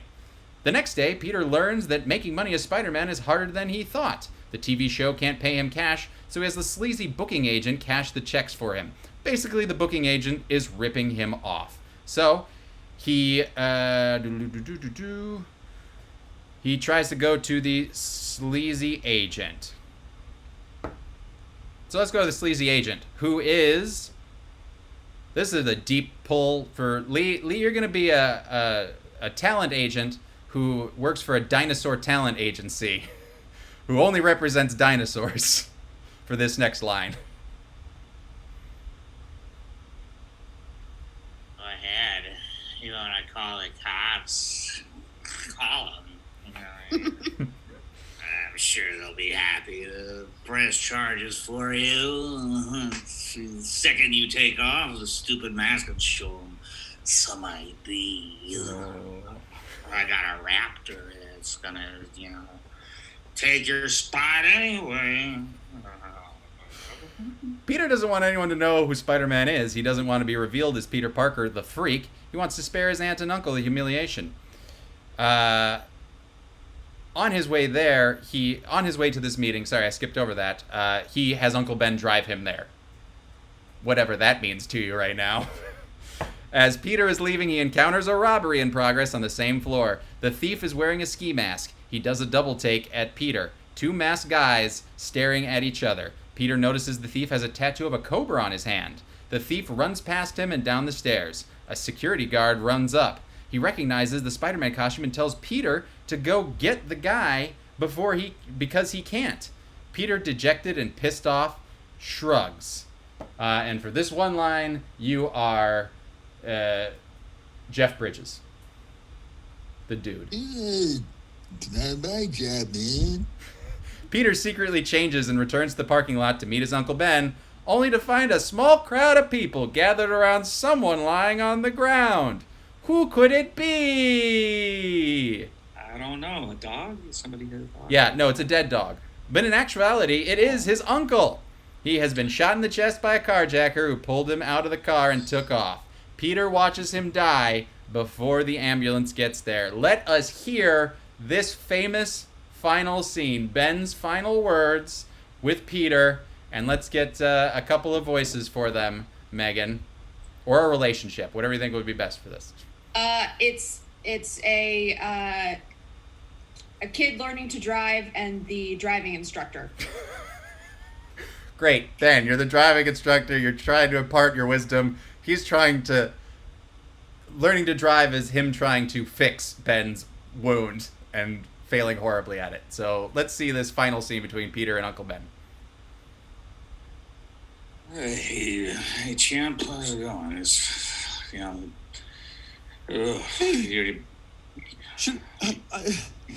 Should I tried to make a left against traffic and I feel like... No, they have the right of way. That's the problem there. I don't know if I should look left and right or just left. You gotta look both ways. You have to look both ways. That's how this all works. I need you to tell me next time it happens. And I feel like you're not going to be there now to tell me if I have to look. I won't. This is a one-time gig. It's oh my God. Just a couple things. Life's going to come at you in a lot of ways, and it's not always going to go the limit. Sometimes it's going to go. Who's the right of way at a four-way stop sign? Well, it's like you're a not watch. Gonna be there to tell me who it is. It's like a watch. You're always just think of it like a watch. You're always at noon, and everybody else, they go first, and then noon happens. Because they're in the morning. Oh God, this can't be happening. It is, and you got to keep your head on a swivel. Okay, you always check your mirrors, side your eye, adjust your mirrors before you go out. Don't, whatever you do, it's okay. You know what? You're gonna hit some curves, but just make sure there's nobody on. Okay? Oh my God, he's dead! Oh, he's definitely dead! Oh no! I gotta let you know one last thing before I. Oh, thank God! Before I punch out here. Oh. Anything? Tell me. What do I need to know before I take the test on Wednesday? Don't go premium. It's junk. It's junk. Just do unleaded. The amount of. What if it's a Nissan? And that scene happened while turning on to the corner of power and responsibility. Thank you, ladies and gentlemen. That was amazing. A random crime, senseless, hard to solve. Peter becomes obsessed with finding the uncle's killer. Using his Spider-Man skills, he becomes a one-man manhunt. He tracks down a guy to a warehouse and goes in to get him. The guy laughs when he sees him, and this killer is the nicest bunny rabbit in the forest, and I've adjusted one of the words in here because it doesn't play well in not any script. It just doesn't play well. So here you go. Well, the ass munching tights. We keep bumping into each other. Yeah, it was not ass munch in the script. Download the script to find out what it was, because it's not great. Without warning, the guy grabs a gun and shoots at Peter, who reacts without thinking, actually dodging the bullet. The thief keeps firing, and Spider-Man moves like lightning, dodging the rounds as he leaps, firing his web and jerking the gun out of the guy's hands. He grabs the killer and slams him against the wall. He hauls back his fist to smash the guy's face in, and he sees the cobra tattoo on the back of his hand. Peter realizes it's the thief who ran past him in the building. If he had stopped him, his uncle would still be alive. He could have done it. The power, the speed, the strength to do it. But he didn't use it responsibly. The crushing weight of the responsibility that goes with power suddenly descends on him. He releases the guy, his anger gone. He is overwhelmed by guilt. He raises his hands and shoots webs all over the guy. Cut. That's weird. All right. Cut to two cops driving through the park. Spider-Man drops down in their headlights with the killer over his shoulder. He slams the guy, bound in webbing, onto the hood of the car and tells them he is the killer of Ben Parker. Peter expects them to do some justice, but the cops aren't about to take the word of some wacko in tights. The killer is wailing and trying to get free, saying this crazy guy tied him up. Help. The cops tell Peter to pull off his mask, and he won't. Let's just hear a little excerpt of this scene where Cop 1, Lee, you're one of the cops, and you are Fat Carrie Elwes, and let's get suggestions for everyone else. Okay. We got... Oh, there's 3 people? Yeah. The Sanderson sisters, waking up in 2020. So you are Bette Midler, Kathy Najimy, and... Sarah Jessica Parker from Hocus Pocus. The 3 witch sisters. You're the 3 witch sisters. Who's our perp? The killer. Yeah, the killer. So one of the sisters is the killer, who's wound up in webbing, and the other sister is, one is Peter, the other one is a cop, and then the other cop is Fat Carrie Elwes. I don't know what the fuck's about to happen. Enjoy. Ooh, we're gonna get you. Who's in justice? He just shot this load of webs on me. He killed my uncle. What? He killed my uncle. Justice. Just arrest this guy. Take off your mask. Hostage! It's spoiling justice! Do some justice! But it wasn't me. No, I can't! My secret identity! And that's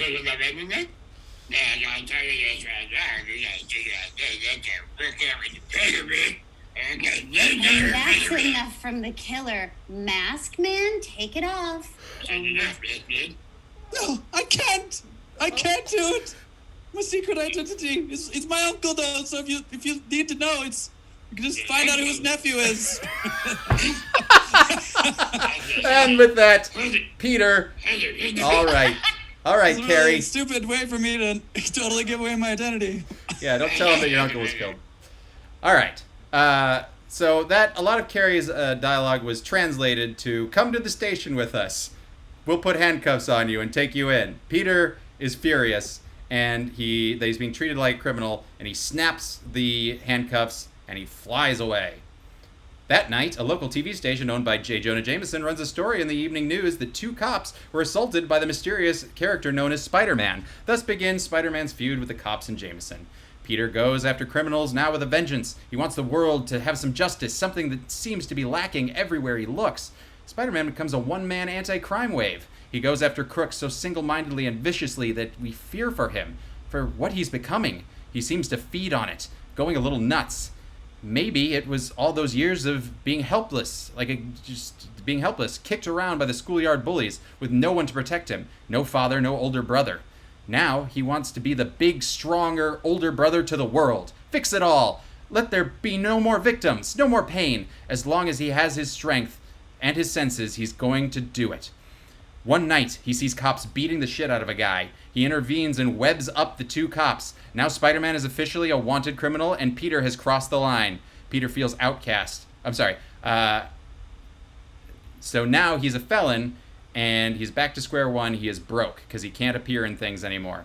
Peter feels outcast, persecuted, misunderstood. He's alone in a moral wasteland without a map or compass. He needs someone to tell him what to do, what to be, and there is no one. He tries to ignore his powers, and the path of non-commitment is the guilt and pain of his uncle's death. When he stops criminals in the act, the cops hate him for making them look ineffective. He is condemned in the media as a vigilante. J. Jonah Jameson, using the media, shades the story, creating a threat. You know the relationship. And incidentally, dealing with all that, he still has to deal with the actual bad guys who want him dead. All the gangs in the city have teamed up to try and get him. At the same time, in some neighborhoods, though, he's a local legend. Crime is down, and the friendly neighborhood Spider-Man is a welcome sight. But later, Peter, working with Mary Jane to finish the science project, discovers that she is a big Spider-Man fan. She thinks he's mysterious and romantic, and she relates to his need for a mask to keep his inner self private.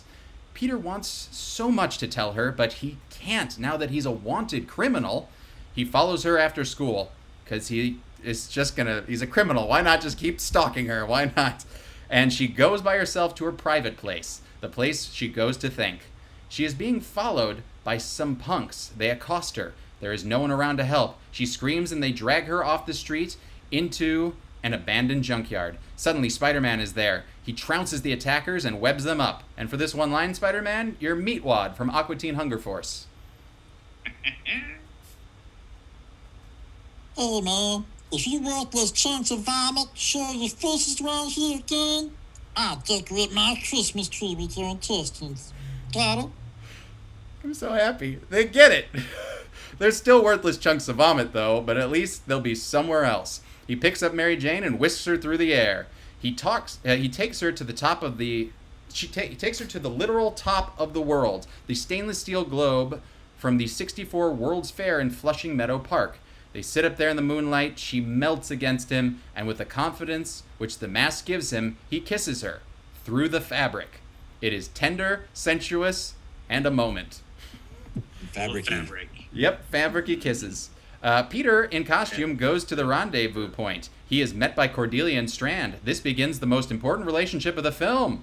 Strand is looking for others like him, people who have been given some power which elevates them above the teeming masses. He describes finding Boyd, who was doing nickel and dime bank jobs with his new powers as Sandman. Boyd apparently was a low-paid maintenance man at a big military research project. They thought where they were trying to basically find fabrics in the space of time and figure out teleportation. And this would be a really neat way to deliver a weapon payload to the bad guys inside deep bunkers. Well, Boyd was fixing some pipes in a service tunnel under the main floor of the experiment, and nobody told maintenance that day that they were going to test the big collider and generate the bilocation effect. Incompetence of our government weapon systems. Somehow, things went wrong. He was transubstantiated with the sand underneath him in the crawlway. His molecules and the sand molecules took on each other's characteristics, and he became Brundle Boyd. He wasn't happy about what happened. He turned from a mean-spirited little guy with no power to a mean-spirited guy with incredible physical power. Needless to say, he wasted no time abusing it. Cut to Boyd in a cheap motel in the Lamb. He has some stacks of money from a robbery on a dresser, a tough-looking girl in the bed next to him. He is drinking vodka straight and looking about ready to eat a snake.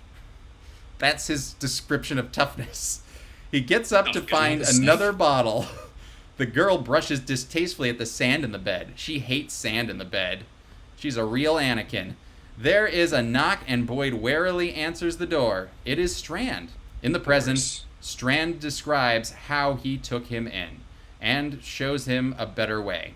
Now Boyd is Strand's right hand, his enforcer. He apologizes for Boyd's behavior the other night, but he felt it was necessary to get Peter's attention. Frankly, he was curious to see if Spider-Man had the balls to fight back when the adversary was as strong as Boyd.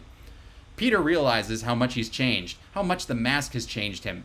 He did fight back. He acted on his anger, and his anger made him fearless. What does Strand want?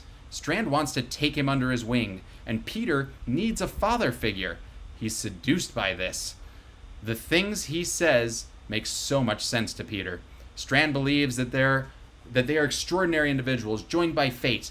That's why he sought out the Sandman, and now he wants Spider-Man to join him. Out of 5 billion people, they are the special ones. Not freaks, but masters. Each created by a fluke of technology. It is some new form of evolution. Strand invites him to the Manhattan Mansion. Peter has never seen such opulence. Strand sips a martini and strokes the electric eels in his huge aquarium. Peter stares around at millions of dollars worth of art and antiques.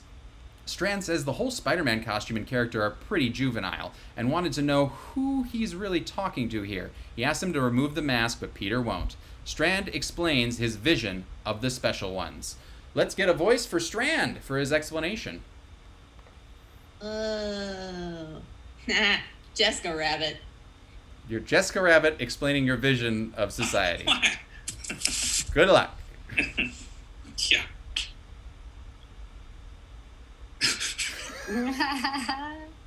The huddled masses exist in their vicious ignorance and limitations to lift a few exceptional people on their shoulders, however unwillingly. That's what human evolution's all about. The highest common denominator, not the lowest. Natural selection honors the efficient predator, and Spider-Man has the instincts of a predator. The top of the food chain is always held by the most advanced predators that millions of years of evolution could produce. Noble creatures like the wolf and the lion and the rabbit, not the cud-munching herd beasts. We honor competition, right? We honor winners. But for every winner, there must be 1,000 losers. It's a law of nature. So you must ask yourself, am I a winner or a loser? It is the temptation of power. But Peter also sees a kindred spirit in Strand, a gifted and misunderstood outcast, alone. Peter feels so alone. He needs this companionship, and it's key in his psychology. The father figure, the older brother, someone who understands him, cares about him, doesn't think he's a freak. Keep going, Jessica. Oh, we're more than human, you and I, not less. We deserve whatever we can take.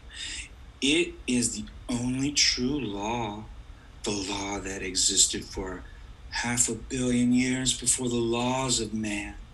Cordelia comes on to Peter. That's actually my line. But trying to get him to relax.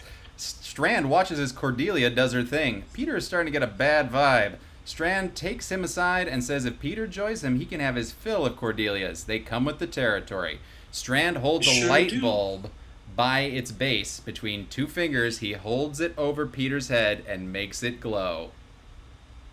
Starting to get the idea, kid? Spider-Man says... How many Cordelias do you know? So many! I know all the Cordelias. Spider-Man says he's not interested in a girl with values that screwed up, and he's not sure he likes Strand anymore. Strand makes the mistake of going too fast, of assuming that Peter will accept his amoral view of the world.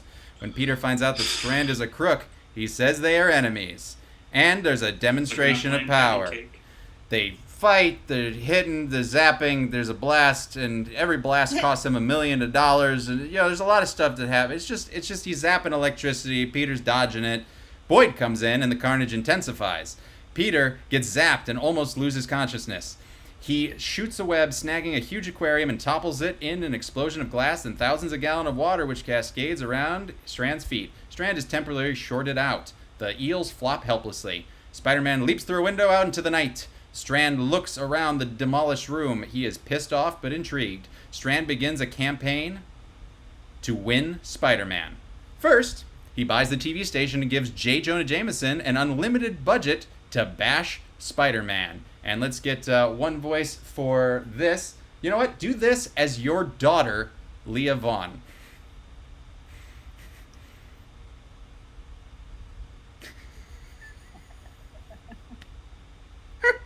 And what would you do? You fixate on Spider-Man. You devote? No. No. You devote every program solely to him. You will not rest until this psychopath is arrested, and I revealed it. No. He's a man to menace public. Trust me. Praise the soul. Amazing. Strand's agenda is to make the world such a hostile place for Spider-Man that Spidey will be driven back to him. It's the gist of his whole plan then. And then he'll be the only one there for him. The father figure. He even gets thugs to dress up in knockoff Spider-Man costumes and rob stores to beat people up. Push them down, old ladies, a bunch of stuff is going on. To make matters worse, Spider-Man's costume was wrecked in the big fight with Strand and Sandman, and it can't be fixed. He goes looking for a new suit, and incredibly, Spider-Man's become so popular, his costume is available at the specialty store for $120. They even have a size. Peter shrugs and buys it. What the heck? It's made better than the old one anyway. He gets the flu one day, and he still has to go out and do the superhero bit. He's swinging from building to building and has to stop on a ledge and throw up. A kid sticks his head out, and we need a kid, Spidey, and the mom is going to be a Minnesotan mom.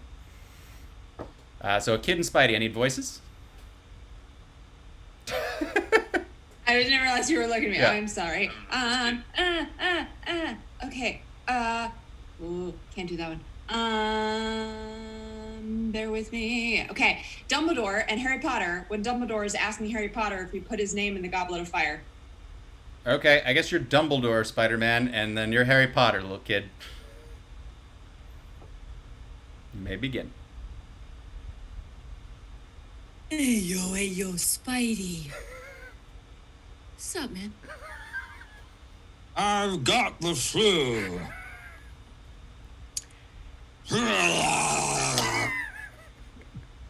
Hey, yeah. It's going around, I guess, man. The kid goes back in. His mom asks him who he was talking to. No, Spidey got the flu, Mama. Do you get on the fire escape? Well, you tell him to Spidey his ass on over to the next building and throw up there. Shit! It's bad enough with the winos in this neighborhood. Fuck it all! Check that box. Not for kids. Not for kids. Peter is disheartened by the ungrateful response of the general populace to his well-meant attempts. The sheltered science nerd gets a rude education in the ways of the world. He comes in contact for the first time with the pain, desperation, and frustration which causes criminal behavior. Peter will have a crisis of faith where the burden of the world's ills becomes so overwhelming that he feels paralyzed. He will enter a moral twilight zone where the victims and the crimes are not so clear-cut, where it's hard for a well-meaning crusader to jump in and help or save when the victims must be saved from themselves or from a society which grinds them down. And how can one man, one boy really make a difference? He starts to think there are no good people to save, only varying degrees of bad, that the whole city is a toilet of greed and dark passions. He busts some thieves only to find out that they're just a bunch of kids like himself. One of the kids runs, trying to escape, and he slips off a fire escape. Peter tries to catch him, but he can't. The kid hits the street and dies. What? Yep. This is your good old popcorn movie here. Just kids needing some money in a tough world. Just like him, the line between good and evil is getting blurred. Aunt May can't make the house payments on her Social Security check. Now, medical bills are piling up. Peter is going to have to get a job. Oh, let's see. There's the Pizza Hut or the car wash or, there's always the $20,000 in 20s and 50s sitting on the coffee table of the drug dealer's house he just dropped in on. There won't be any objection from the drug dealers. Go on, take it. Aunt May needs an operation. Why should she suffer in pain? Maybe die. There's the money. Nobody would know. And Peter would have a little extra cash. Stop having to ride a moped or take the bus. He could buy a car and take a girl on a real date. That would show those butt heads with the dentists and lawyers for dads. The smirking laughter of all the Mindys and Mandys and Sandys would finally stop ringing in his ears. He is hovering on the brink of going over the line, of becoming a criminal himself. He sees the opportunity right in front of him. It would be so easy. Cut to Spider-Man, his hands reaching slowly for the stack of bills. He looks into the eyes of the drug dealer, and as Jack Nicholson says his one line, "What the hell are you looking at?" He leaps out of the window with the money. Cut to the next morning. A parking lot in a bad neighborhood. Kids are playing basketball. Suddenly, hundreds of bills come fluttering down into frame like green snow, scattering far and wide on the wind. The kids chase the bills up and down the block. It's an instant celebration in the middle of the whole neighborhood. And then we've got a little bit of Spider-Man and Mary Jane. Let's get a voice from the audience for Spider-Man and Mary Jane. All right, you're a boyfriend and a girlfriend when one is a vampire and about to bite the other. All right, Spider-Man, you are normal and Mary Jane's the vampire. What was they gonna do? Just track down all the crackheads and give it back? No. Anyway, I figure there's more to one way to be a saint in this world. But I gotta tell you, even fighting Sandman was easier than turning that bag upside down. Meanwhile, Strand is analyzing the Spider-Man sightings. He has his analysis people plot everything on the map of the greater New York area, and they quickly see that Spider-Man's activities seem to center on Queens. Strand tells his minions to concentrate their search there. Cut to Mary Jane doing a TV interview. She's come forward saying that she's outraged by the beating Spider-Man is taking in the media. Spider-Man saved her. He's kind, gentle, he's a hero, and he should be thankful that he is here. Mary Jane goes alone to her private spot. She is sitting thinking when she hears something behind her. She turns as Spider-Man drops down to her and gasps, startled by his sudden presence. She feels a rush of excitement as he offers his hand to help her. "Do you still trust me?" Her answer is a kiss, sweet and soulful, their lips separated by the sheer fabric of the mask. She can feel his breath on her face. Where are we going? Have you always had those? Never mind. It's a surprise. Cut to the front of the bridge. Yes, it is. A stunning aerial shot, a tiny shape swinging in an arc, racing past the support columns. On top of the bridge tower, Spidey appears and sets her on terra firma. She clings to him, looking down and around in wonder. He has put the world at her feet. She can't believe this is happening to her. In a dizzying down angle, we see that the suspension cables meet radially at the top of the tower, like the threads of a vast spider web. Peter and MJ seem to sit at the very center of the web, surrounded by the lights of the city. It's the moment's pure magic. It's great. She stands with her back against a girder, needing to feel something solid. Spider-Man stands before her, a perfectly formed male silhouette with a soothing, low voice. A soothing, low voice, eh? Well, that sounds like it should be Adam West. And Mary Jane should be a drill sergeant. Let's see how this goes. Courtship among the spiders is highly ritualized. It varies from species to species. The male spider may circle the female or wave his front legs to signal that he is not prey. Spider-Man moves in a hypnotic art around her. He raises his hands and in a dance-like movement lowers them. The female usually signals her willingness by an uncharacteristic passivity. MJ takes a deep breath. Her lips tremble. Her knees are weak. Her eyes, though, are steady, gazing at the silhouette before her. She doesn't move or speak. He moves closer. In certain crab spiders, such as Zysticus, the male will attach strands of silk to the female, tying her limbs. Spider-Man moves his hands gracefully across her, and she sees the sheerest silk webbing glint in the moonlight. First one wrist, then the other. Hypnotic movement is in the moonlight. Her arms are bound to the wall. Her breathing gets more rapid.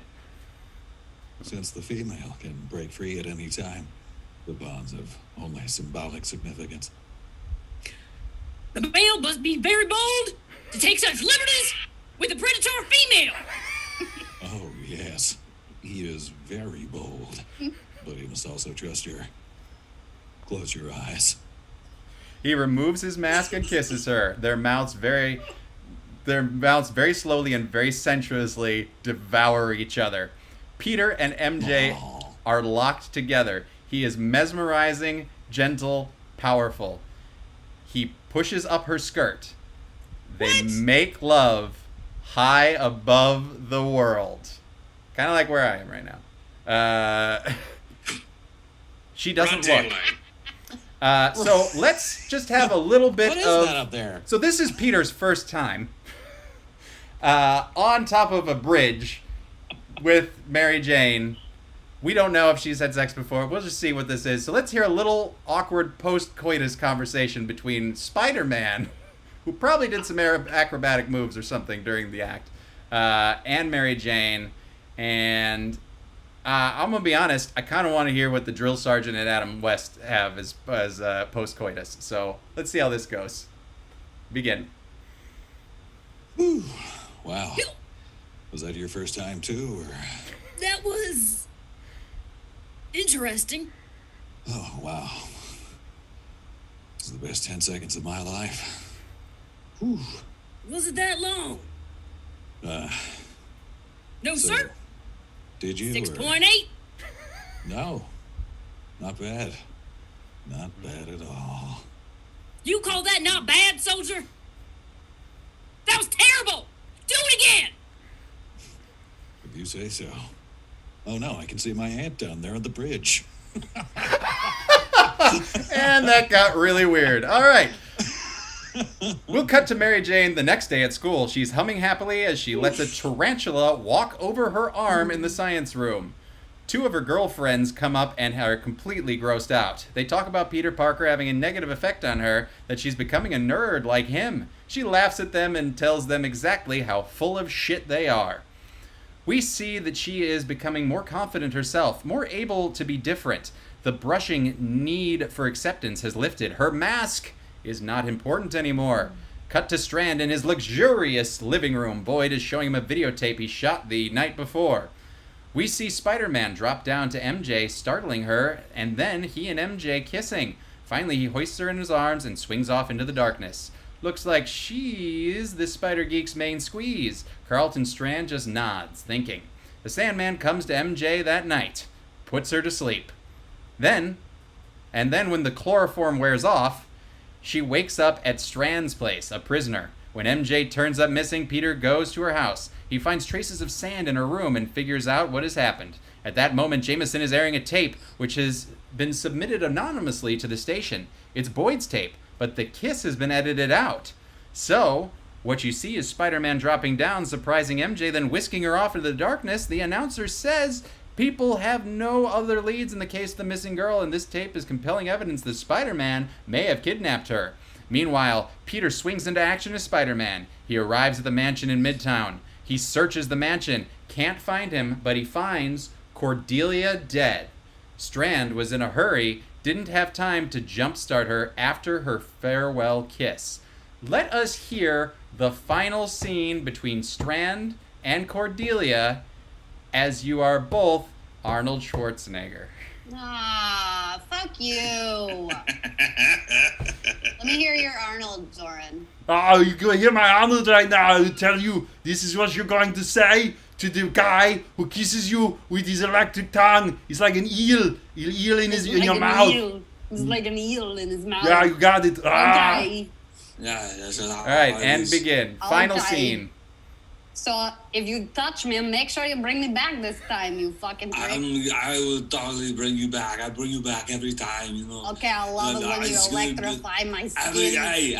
Hey, you'll be back. Okay, you'll be back. I Don't tell even you worry. when I'll be back, and I'll be back. Okay, you'll be back. I'll That's be what back. will be happening. And You'll then be back every- too. I'm always here. I never left. Never Sometimes left. it feels like nobody's here at all, and I'm all alone. Oh, but that's how I feel in life. You know, I go through life. I just You know, wish it's that like, maybe I you wish would I could touch you, but I can't touch you. I wish I don't maybe have you would touch me with your words. Your feelings. I could tell you how beautiful you are, but the words in human language are not enough to It describe. does a lot for me. You don't You're even so know. beautiful. You know, you're like a Planet Hollywood, or you know, you're like. You know, I feel like Yeah. a giant walking planet Hollywood, and I just wanted you to tell me like that, super- okay? So that super I can number walk. one summer blockbuster that is reaching number one status around the world. There's no way. There's no way I can make it. Just put your hands on me. You can't keep I calling me all can't- these can't sexy stop touching fucking you. things and not I touch love me. you so much. It's like I love you you. know. I will go to time. Hello. No. No. No. You took the rub off. No. I touched the skin. Oh no. Come back to me. Come back to me And now. she's dead. Come back to me now. I love you. She's dead. She's dead. She's I'm dead. gonna go become a governor. All right. Go. So after finding that, there's a huge mega TV monitors all around showing the same image. It's Strand's smiling face. TV's on. Yeah. Held in pause from a VCR, Peter hits play. Strand pulls MJ into the frame with him. He says, meet him at the top of the World Trade Center. A second later, the doors are kicked in. SWAT team members pour into the room. Another setup. The SWAT sees Spider-Man, the body, and it looks bad. For this one line, Spider-Man, you are Aaron Paul. Yo, sorry, boys. Can't stay. I don't know. That was great! Great, yeah. That was good. Just say bitch. Bitch. There you go. You're done.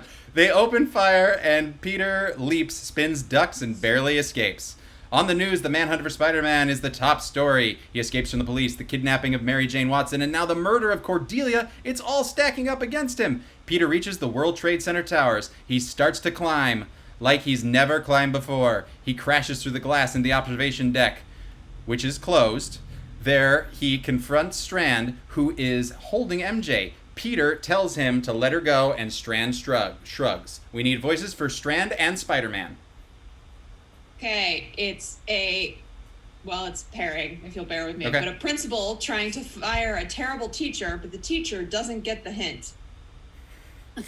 Okay, then I guess, enjoy. I don't care about her now that you're here. She was just a lure. It's hard to get a meeting with you, young man. MJ goes to Spider-Man. She seems to be okay. Strand comes over to them. He gestures to the world laid out at Peter's feet like it's something he's made just for him. The city glitters like a billion jewels as far as the eye can see. Relax, kid. I just want to talk. About what? Fired about you. About your career ending here. You're not a teacher here anymore. Think of me as a employed guidance counselor who's currently employed here, and you're not. So let's take your chosen field, hero, not an employee here. See, bad choice. I'm recommending against it. You know, maybe. What are you, the president? No, you're a principal. It's not up to you. Strand goes to the window and looks down. Think about it. You can't save the world. Why? Because you can't save people from themselves. Like you can't come here anymore. Don't come here. From their own brutal and venal natures, like you're exhibiting here. You hit a kid. You can't hit kids.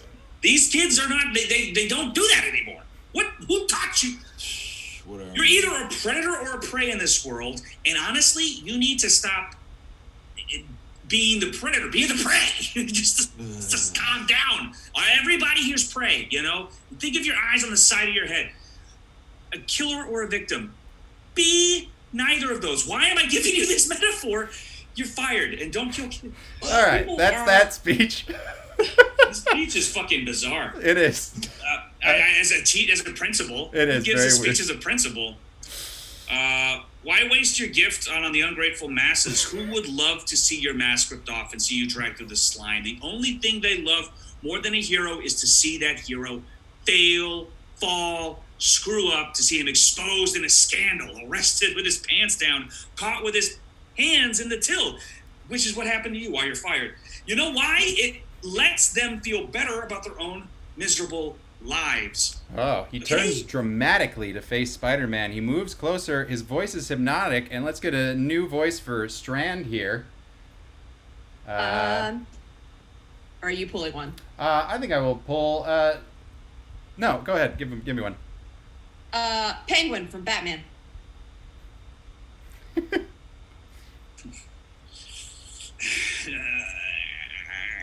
It's a myth that people need heroes.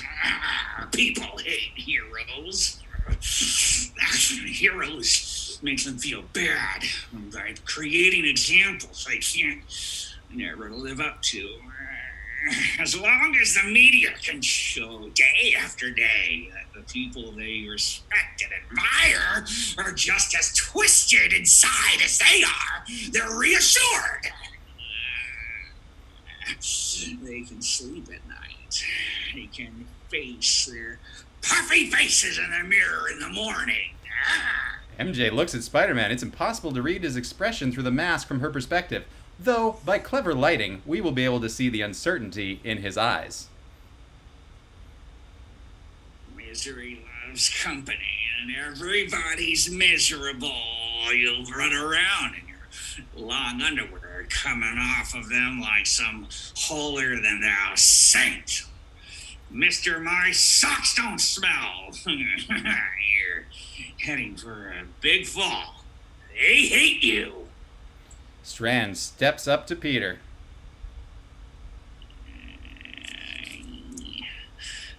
Want this to work out. You're a smart kid. Like those phony bracelets. That was a good idea. And then you are Robert Downey Jr., Spider-Man. What exactly are you talking about? Strand puts his hands on Peter's shoulders. Son, I know your secret. See, I had the web material you left all over my living room analyzed. It's real spider silk.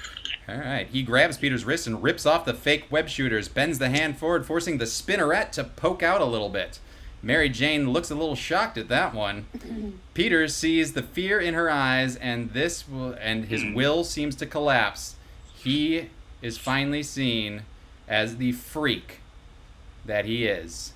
He is no longer a human in her eyes, according to him. And Strand, let's have you be the Joker for a little bit. And take off the costume, but you will always be the Spider-Man. It's just Spider-Man. The point is, you are not a hero. You're a spider. It's something you don't have a choice in. The spiders are predators. They kill to live. They kill to live. They are not hampered by humanitarian ideals impeded in their lethal efficiency by delusions of mortality. They are pure and powerful as gods made them. There are no merciful spiders. There are no vegetarian spiders. There's no time for you to face and accept your true nature. Strand turns again to the window, this time putting his arm around Peter's shoulder, father and son staring down at the world they can own. Join me. Together, we can shake this two-bit planet down from its last nickel. Take what is rightfully yours. You have been given a great gift for a reason. Do not squander it. Peter stares out at the vista for a long time. How can you say no to that? I mean, honestly, he sounds really with it. It all makes so much sense. Strand gestures to Boyd, who walks to a shape in the shadows nearby. It's about the size of 2 refrigerators, and it's covered by a tarp. Boyd pulls back the tarp to reveal money. Neatly stacked, bank slipped, piles of hundreds. 6 feet tall by 8 feet long. Mary Jane gasps. And so let's get some voices for Strand, Mary Jane, Boyd, and Spidey. Okay, Mary Jane, are you familiar with Oliver Twist? Please, sir, I want some more. Because we had an Oliver Twist. I'm going to do Artful Dodger. Okay. And then we need a Strand, right? Yeah, Strand for Lee. Strand is a cat pretending to be a human. A cat pretending to be a human, and then Spidey. Spidey is someone who is swimming for the first time and thinks they're drowning. Okay, amazing. I love you, chat room. Thank you for all this. All right, begin. Of course, I seldom carry cash, but I had Boyd bring this demonstration purposes much more dramatic than bank statement, wouldn't you say?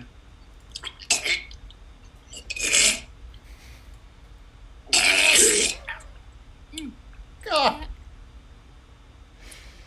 Please, sir, how much is it? It's about... What is it, Boyd? 250. Thousand? Million, my dear girl. Million. That's all I had lying around on such short notice. Of course, it's chump change compared to what I couldn't do together. It's out there. All we have to do is take it. You know how I get this? The half a cent here, half a cent there, half a cent here, half a cent there, half a cent there. Electronic transactions taking place 1 million times a second all over the world, and nobody misses it. Beauty.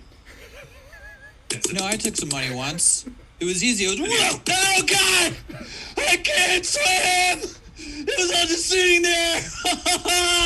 It was the solution to all my problems, and there was nobody to stop me. Nobody could touch me, so I took it. And you know what I found out? Please!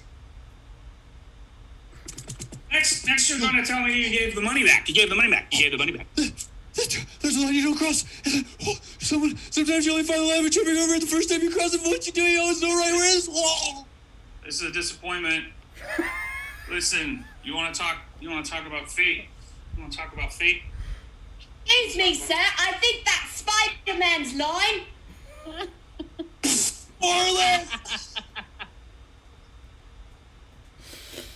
Very tough talk for a guy.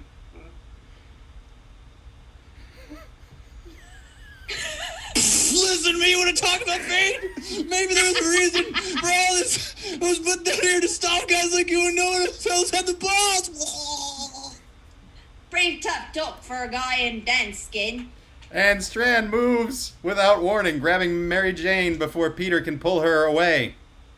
She feels the current running through her. Peter lunges forward and Strand turns up the juice. Mary Jane cries out. Peter stops. He can only watch helplessly as Strand toys with her life. Strand grabbing her head and kisses her. The voltage makes her hair shoot straight out. She starts doing the Watusi. How old is James Cameron? That's my question. This is an old man. Wow! That's the power! See how power turns women on? He breaks the kiss. She slaps the shit out of him, and he kisses her again, this time at a much higher voltage. MJ starts to convulse wildly. Meanwhile, Sandman has dissolved and is flowing across the floor. He reforms behind Peter and grabs him in a grip of solid rock. Peter struggles as Strand electrocutes MJ. She bucks and goes still. Her head falls back, and Peter sees her staring eyes, pupils fixed and dilated, dead as they come. Peter can only stare in horror. So we've got Strand and Peter. Peter, you're Mickey Mouse. And Strand, can you do a Goofy? Oh, shot try. All right. All right. Oh, God, he just became electric. Amazing. All right, begin. What should we do? Call 911? I'll kill you, motherfucker! You hear me? You're dead, you sick bastard! See? That's my point exactly. You're a killer, kid. You've got it in you. Why don't you accept it? You want to rip my throat out right now. Strand puts his hand on Mary Jane's sternum and zaps her with a defibrillating pulse. She arches, then relaxes. Her chest starts to move. She opens her eyes weakly, seeing Strand looking down at her. I think there's real electricity between us, don't you? Peter goes berserk. He fires webs at MJ, jerking her out of Strand's arms before he can react. Then, mustering all his force, he explodes the Sandman into loose chunks, which rain down around the room. He dives out of the way of Strand's first bolt of lightning, which sets a wall on fire. Peter tackles MJ and scoops her up. Diving right through the glass, a quarter-mile up, her scream vanishes on the wind. Sandman's chunks dissolve into puddles of sand and quickly flow together, forming back into a human shape, much like the T-1000.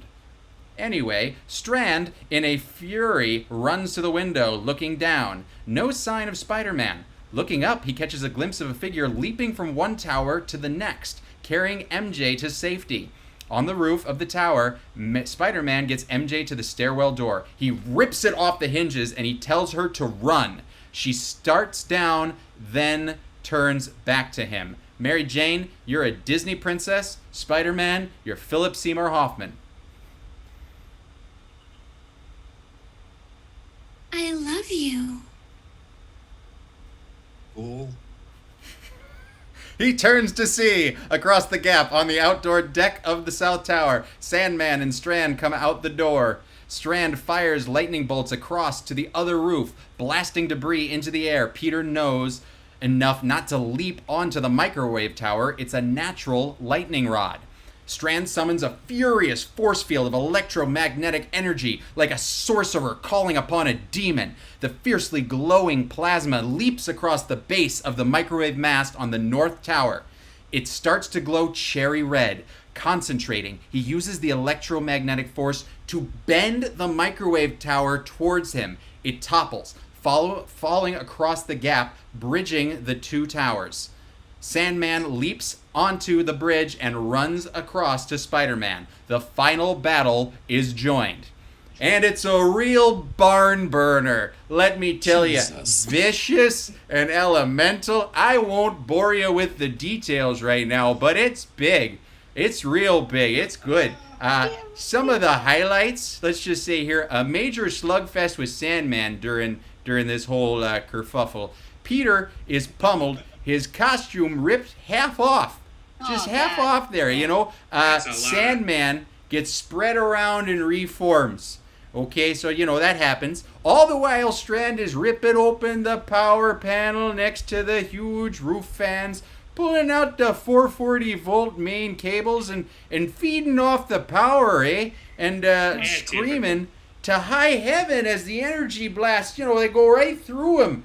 And a brownout darkens the whole lower half of Manhattan, don't you know? And Strand conjures a writhing, living field of blinding blue-white force around him. It lifts objects into the air and melts the steel railing near him.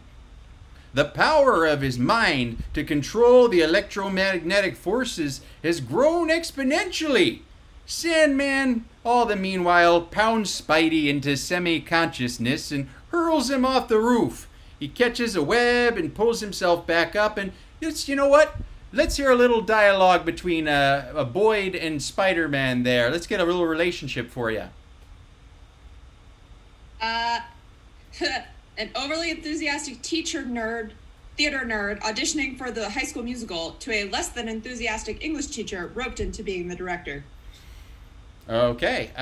Unenthused acting teacher is Ted, and then really enthusiastic one is Boyd, the Sandman. Let's hear a little fighting dialogue between the two of you. Let's see what you got.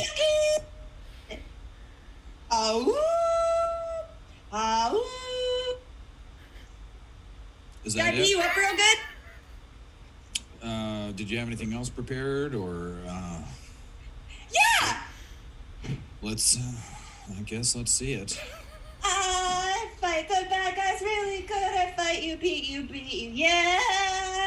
Just stop. Please. Do you want me to do it in the style of Hamilton? Because I could do that too. Don't want to see I can tap dance too. It's on my resume. I would like to see the style of Hamilton for this little bit about fighting Spider-Man. I am not gonna miss my punch. I'm not gonna miss my punch. I came from the bottom and now I land my punch. Thank you. Hamilton, now on Disney Plus. Watch it today. That's great. They're not an actual sponsor, but go watch it. Amazing. That was it. Spidey sees Strand readying a Mega Blast. Oh, let me get back to my nice guy James Cameron character. He's fun. He leaps at the bolt, rips across the edge of the roof, blasting glass into space and fusing the steel in a glowing track of about a yard or so wide. Spidey sees that Strand is about to fire again. He fires a web at Sandman, lassoing him, just as Strand unleashes a bolt. Spidey drops over the edge, pulling the web taut, jerking Sandman, screaming right into the path of the lightning beam. The furious bright plasma wraps over the Sandman, fusing him into molten glass, don't you know? Oh, man. Strand swears and runs across the bridge to the North Tower. Sandman is a smoking lump of melted glass in the vague form of a man. His glass mouth is a shapeless bit of eternal pain. Bummer.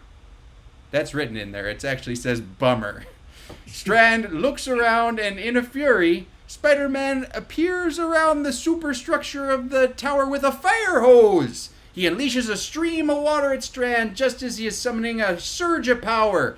It shorts, and there is a tremendous steam explosion. They're both hurled several yards. And then Spider-Man comes up running and dives at Strand, smashing him brutally across the face, pummeling him even as Strand shoots pulses into Peter's body, which cause him to scream and writhe in agony. Peter is hurled back against a wall. He is crumpled on the ground, his costume in smoke and rags, and Strand, unsteady and bleeding, advances. Now, I know I've said I'm just giving you the highlights. It sounds like I'm telling you the whole thing. There's like at least 30 more minutes of this that I got planned of this fight scene. It's going to be great. Strand summons his amperage for a single lethal blast. The veins stand out on his neck and forehead. Let's hear the final dialogue between Peter and Electro. Electro is Christopher Walken, and never mind. Sorry, I'm going to save that. Let's get voices for Electro and Spider-Man for their final little dialogue here.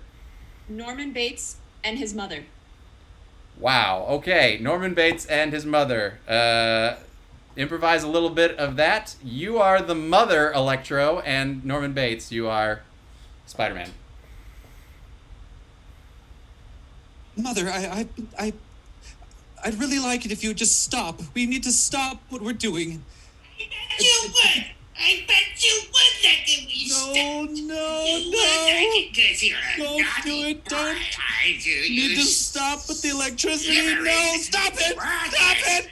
Stop it, man! No! You're not a good boy. Not a good boy. No! No. Now. Amazing. That's good. And so then he gets ready with the big one. And Peter raises his head, his eyes steady, they lock eyes, and in the blink of one of those eyes, Strand fires.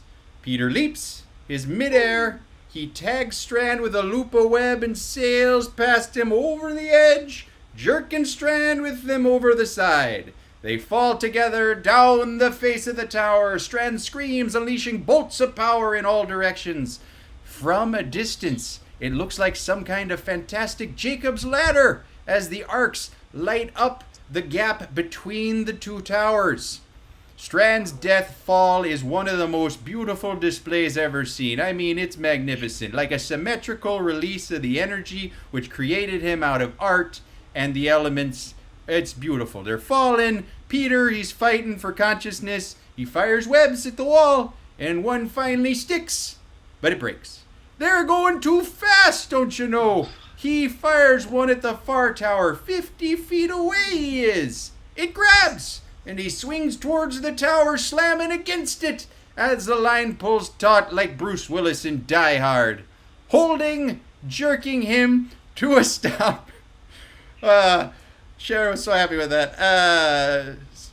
Suddenly, he slams into the steel columns along the side of the building. He's jerking him to a stop. I don't like to say that phrase again, but from 100 miles an hour to 0 in 1 second. Just keep saying jerk. Keep jerking me to a stop. Like the fourth time. He wrote jerkin a lot in here. Stop trying to make jerkin happen, It's all right? I'm not trying to make it happen. His scriptment is making it happen. All right. This is a very Jerk me to a stop. He's holding on to the web. Peter's holding on to the web. He's stopping Strand so suddenly that Strand slams into the steel columns along the side of the building with a sickening smack. Just like, poof. The lightning stops suddenly. A few stray arcs as Strand's broken body dangles at the end of Peter's line. The sound of sirens wafts up from the streets far below. Observation floor, South Tower. It is the window Peter shattered, leaping out of with Mary Jane. He climbs painfully up into view. Moving slowly, he swings in until he is on the floor. He pulls up on the taut lifeline, dragging a semi-conscious Strand up into the building. He lays him on the floor. Strand is bleeding badly and broken inside, dying. Peter's mask is ripped half off by the fight. He pulls it off his head, showing his face to Strand for the first time. And for this scene, I would like you both to be Christopher Walken. Got it. What's your name, kid? Parker. Peter Parker. Peter Parker. So, what are you? Senior in high school? You don't even... Yeah. I graduate next week. Strand chuckles weakly, coughing blood from his ruptured lungs. Unbelievable. And he dies. Wow. Peter sags spent. Then he sees the pallet of money, $250 million. Stolen a half a cent at a time from 1 billion accounts all over the world. Impossible to get back. What the heck? People don't notice the cloud at first. Whoa. A green cloud covering the city. A cloud of $100 bills fluttering out across the city on a brisk breeze spreading for miles. But New York notices when it reached the street. From Central Park to the Battery, it's one big street party. On a warm evening, the first night of summer, it's raining $100 bills as far as the eye can see. Cut to Spider-Man hanging. He's hanging. There you go. And Spider-Man. Irie? Irie? Is that what it is? I don't know what that is. I was trying not to say it. And then for this line here, Eerie. Yeah, you'll be Jar Jar Binks for this line. Okay. Mr. Jar Jar Binks. Well, when they rebuilt the radio tower, I thought it made it my favorite home. The money, cute trick, huh? Like I said, there's more than one way to be a saint. Did it save the world? No. It probably didn't save anybody. Except maybe me. Cut to Peter at school. It's the end of the school year. He has a lot of bruises. He tells everyone that he fell off his moped. They think he's a putz. MJ is back too. She is very quiet. She doesn't hang with any of her old friends. They think she's odd now. She doesn't care. And let's finish in Jar Jar. One more Jar Jar line. There was still the mouse mom of the woman I loved. I just like to know that Jar Jar has love. Peter and MJ get their grade on the science project. A+. He is happy for her that she will graduate with a B and get her car. But she doesn't care about that anymore. She's decided to get her grades up and then go to med school. She thanks him for helping her see the wonder of things. She kisses him and... Whoa! Wait a minute! Why does that kiss seem so familiar? Peter is smiling. Not a geek, but confident. Even somehow charming. And let's get some voices for Peter and MJ.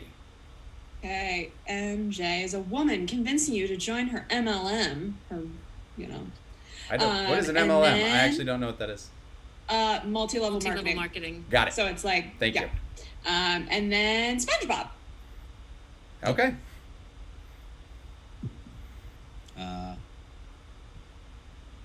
Mary Jane, close your eyes. La! She does. Puzzled, he moves very close to her. Do you still trust me? She gasps and her eyes pop open, staring at him. Then she gulps, nods once and squeezes them shut. He kisses her long and deep and she twines her fingers in his hair. Two of MJ's snot-nosed girlfriends are walking by. They just stare, shocked. MJ breaks, staring at him in wonder. My God, Peter. This is amazing. Are you really him? I mean, I have an amazing opportunity for you.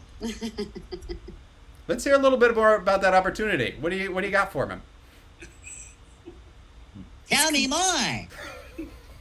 It's completely natural, and all you need to do is tell your friends. I think I could get you this great opportunity on a show I was watching on cable. I'll tell Patrick. What does Patrick have to say to that? Oh, SpongeBob, I don't know if this really the kind of thing we should be getting into. Ah, come on. It's Mary Jane. Ah! And now we all sign off, and Ted just talks as Patrick and SpongeBob to himself for the rest of the script. Nightmare. It is what everybody secretly hopes for, that someday someone will see past the face that everyone sees to their secret self, what is inside and hidden. Peter grins and she returns it. They go back into the kiss, just as Flash grabs Peter by the shoulder and spins him around. He can't believe it's true. MJ, with this pencil neck, he turns back to Mary Jane. And then for these lines, let's have you be... Oh, let's just bring back Jeff Goldblum. That's a fun one. Jeff Goldblum? Yeah. Hey, man, with 2 male No, wolf Goldblum. Goldblum. Oh, but Goldblum. Just going right into Not Jeff Bridges. So many Jeffs. Thor. Well, when 2 male wolf spider... Zoran, do your Jeff Goldblum. Well, of course. Well, hi. How are you doing too? Well, hey, yes. Why don't you just take us out on that one? Oh, you want me to be Peter? Lines. All right, I'll be Peter for If these. we're gonna do Jeff Goldblum. All right, I'll do it. All right, here we go.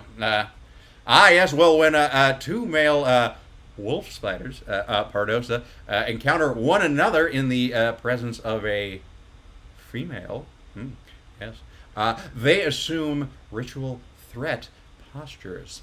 MJ smirks, her eyes merry. Poor Flash. Flash drags Peter by his arm around the corner. He whirls on Peter without warning with a lightning roundhouse. But of course Peter ducks. And Flash hits a brick wall. Careful, Flash. You could sprain something. Yes. Yeah, that is him howling in pain. Flash holds his hand, then charges again. Peter steps aside and Flash roars past him. In the blink of an eye, Peter shoots a tiny strand of web to a nearby railing. Flash rushes him, tripping on the silk, and cartwheels into a wall. Flash, you should really watch your step. But wait a minute. Here, let me help you. Peter helps Flash to his feet surreptitiously. I got it. Attaching a web to the back of his jacket. He shoots the other end to a nearby railing. Peter dusts Flash off and turns, walking away. Flash roars and charges, only to get jerked short like a mean dog on a short chain. His feet fly out from under him, and he crashes on his back, dazed. All the kids stand around the schoolyard and laugh uproariously. Peter grins and holds up his hands. I never laid a glove on him. I swear. Everyone cheers because the truth is we really do like heroes, especially when they're underdogs. Cut to Spider-Man still hanging. Your final line here. What does the chat want to hear? Yondu or Peter Griffin? Those are my votes. First person in the chat to say it, I will have him do this final line. We're a 10-second delay. We're a 10-second delay. I'm going to vamp. Tondu is what was first said. Tondu? Yondu it is, with the Tondu hint. I don't know what that means. Mary Jane and I got accepted to different colleges. Wouldn't you know it, baby? We see each other every weekend. Her grades are better than mine, but I blame it on the heavy hours. It's not easy being your friendly neighborhood Spider-Man. Takes it out of you. Well, it's a school night. Mary Poppins gotta fly. Gotta. I can't even. Be good now. Amazing. He pushes off the mast, swinging in an arc out over the edge of the roof, paying out web line. He drops like an express elevator towards the street far below, tilting down to follow as he becomes a black dot above the sea of lights, a tiny spider going home. The end. Wow. Yay. We did it. Thank you, everyone, for all of those suggestions and the craziness and the improv. And God, y'all did a great job. And That was wild, y'all. my cheeks hurt. Both sets from the laughter. But yes, I'm going to take this moment now. You all been waiting. What is the script that we are doing for the next 2 weeks, which will be our final full script? We will have something. I'll just lay out my plans now because you're watching, or you're not, or you'll watch it later. But basically, on the 10th and 18th, I believe, or something like that, we'll be doing this movie here, which I'm about to pull up and throw in.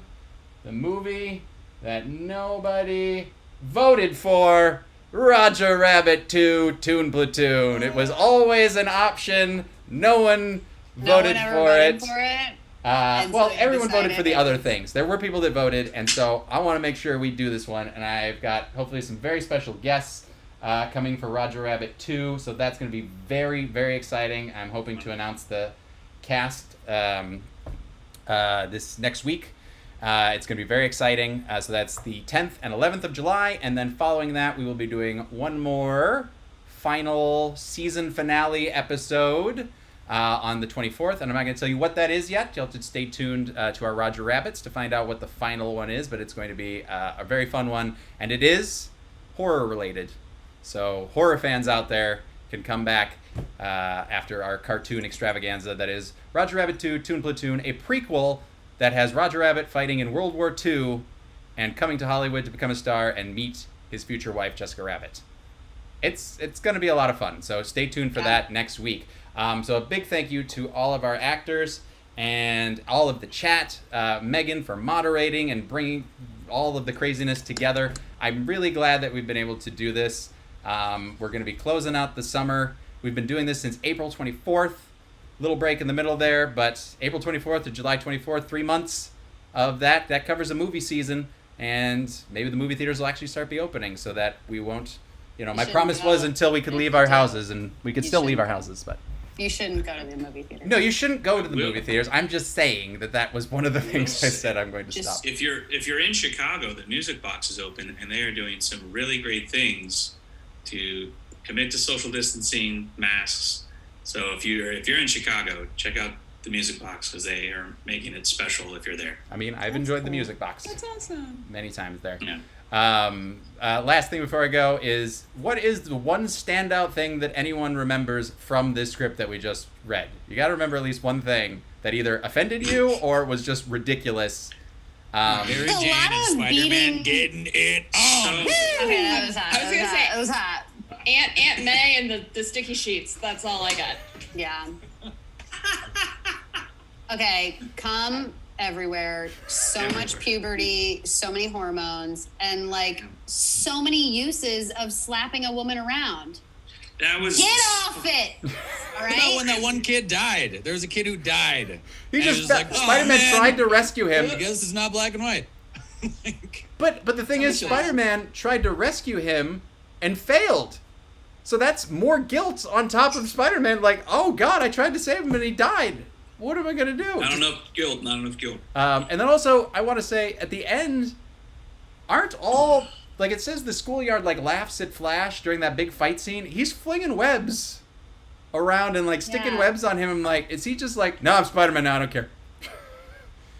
With his gross little rose The thorns. last line should have been like, I am Spider-Man. Enter Sandman, baby. Enter Sandman. Keeler, what do you remember from this fancy script? I'm gonna go along with there was lots of like basically chicks didn't do anything but get beat or slapped or or semi-raped sexy. or Yep. like you strapped her into a web on the bridge and we're like, yep, well. But it was like a sexy metaphor, Keeler. Yeah, totally. It was like a sexy, love metaphor. I was Like a 90s totally sexy turned love on. man. That would be an exciting place to have sex. So Okay, that is a true statement. On top of the Brooklyn Bridge? Separate from the situation in the scene. Yeah.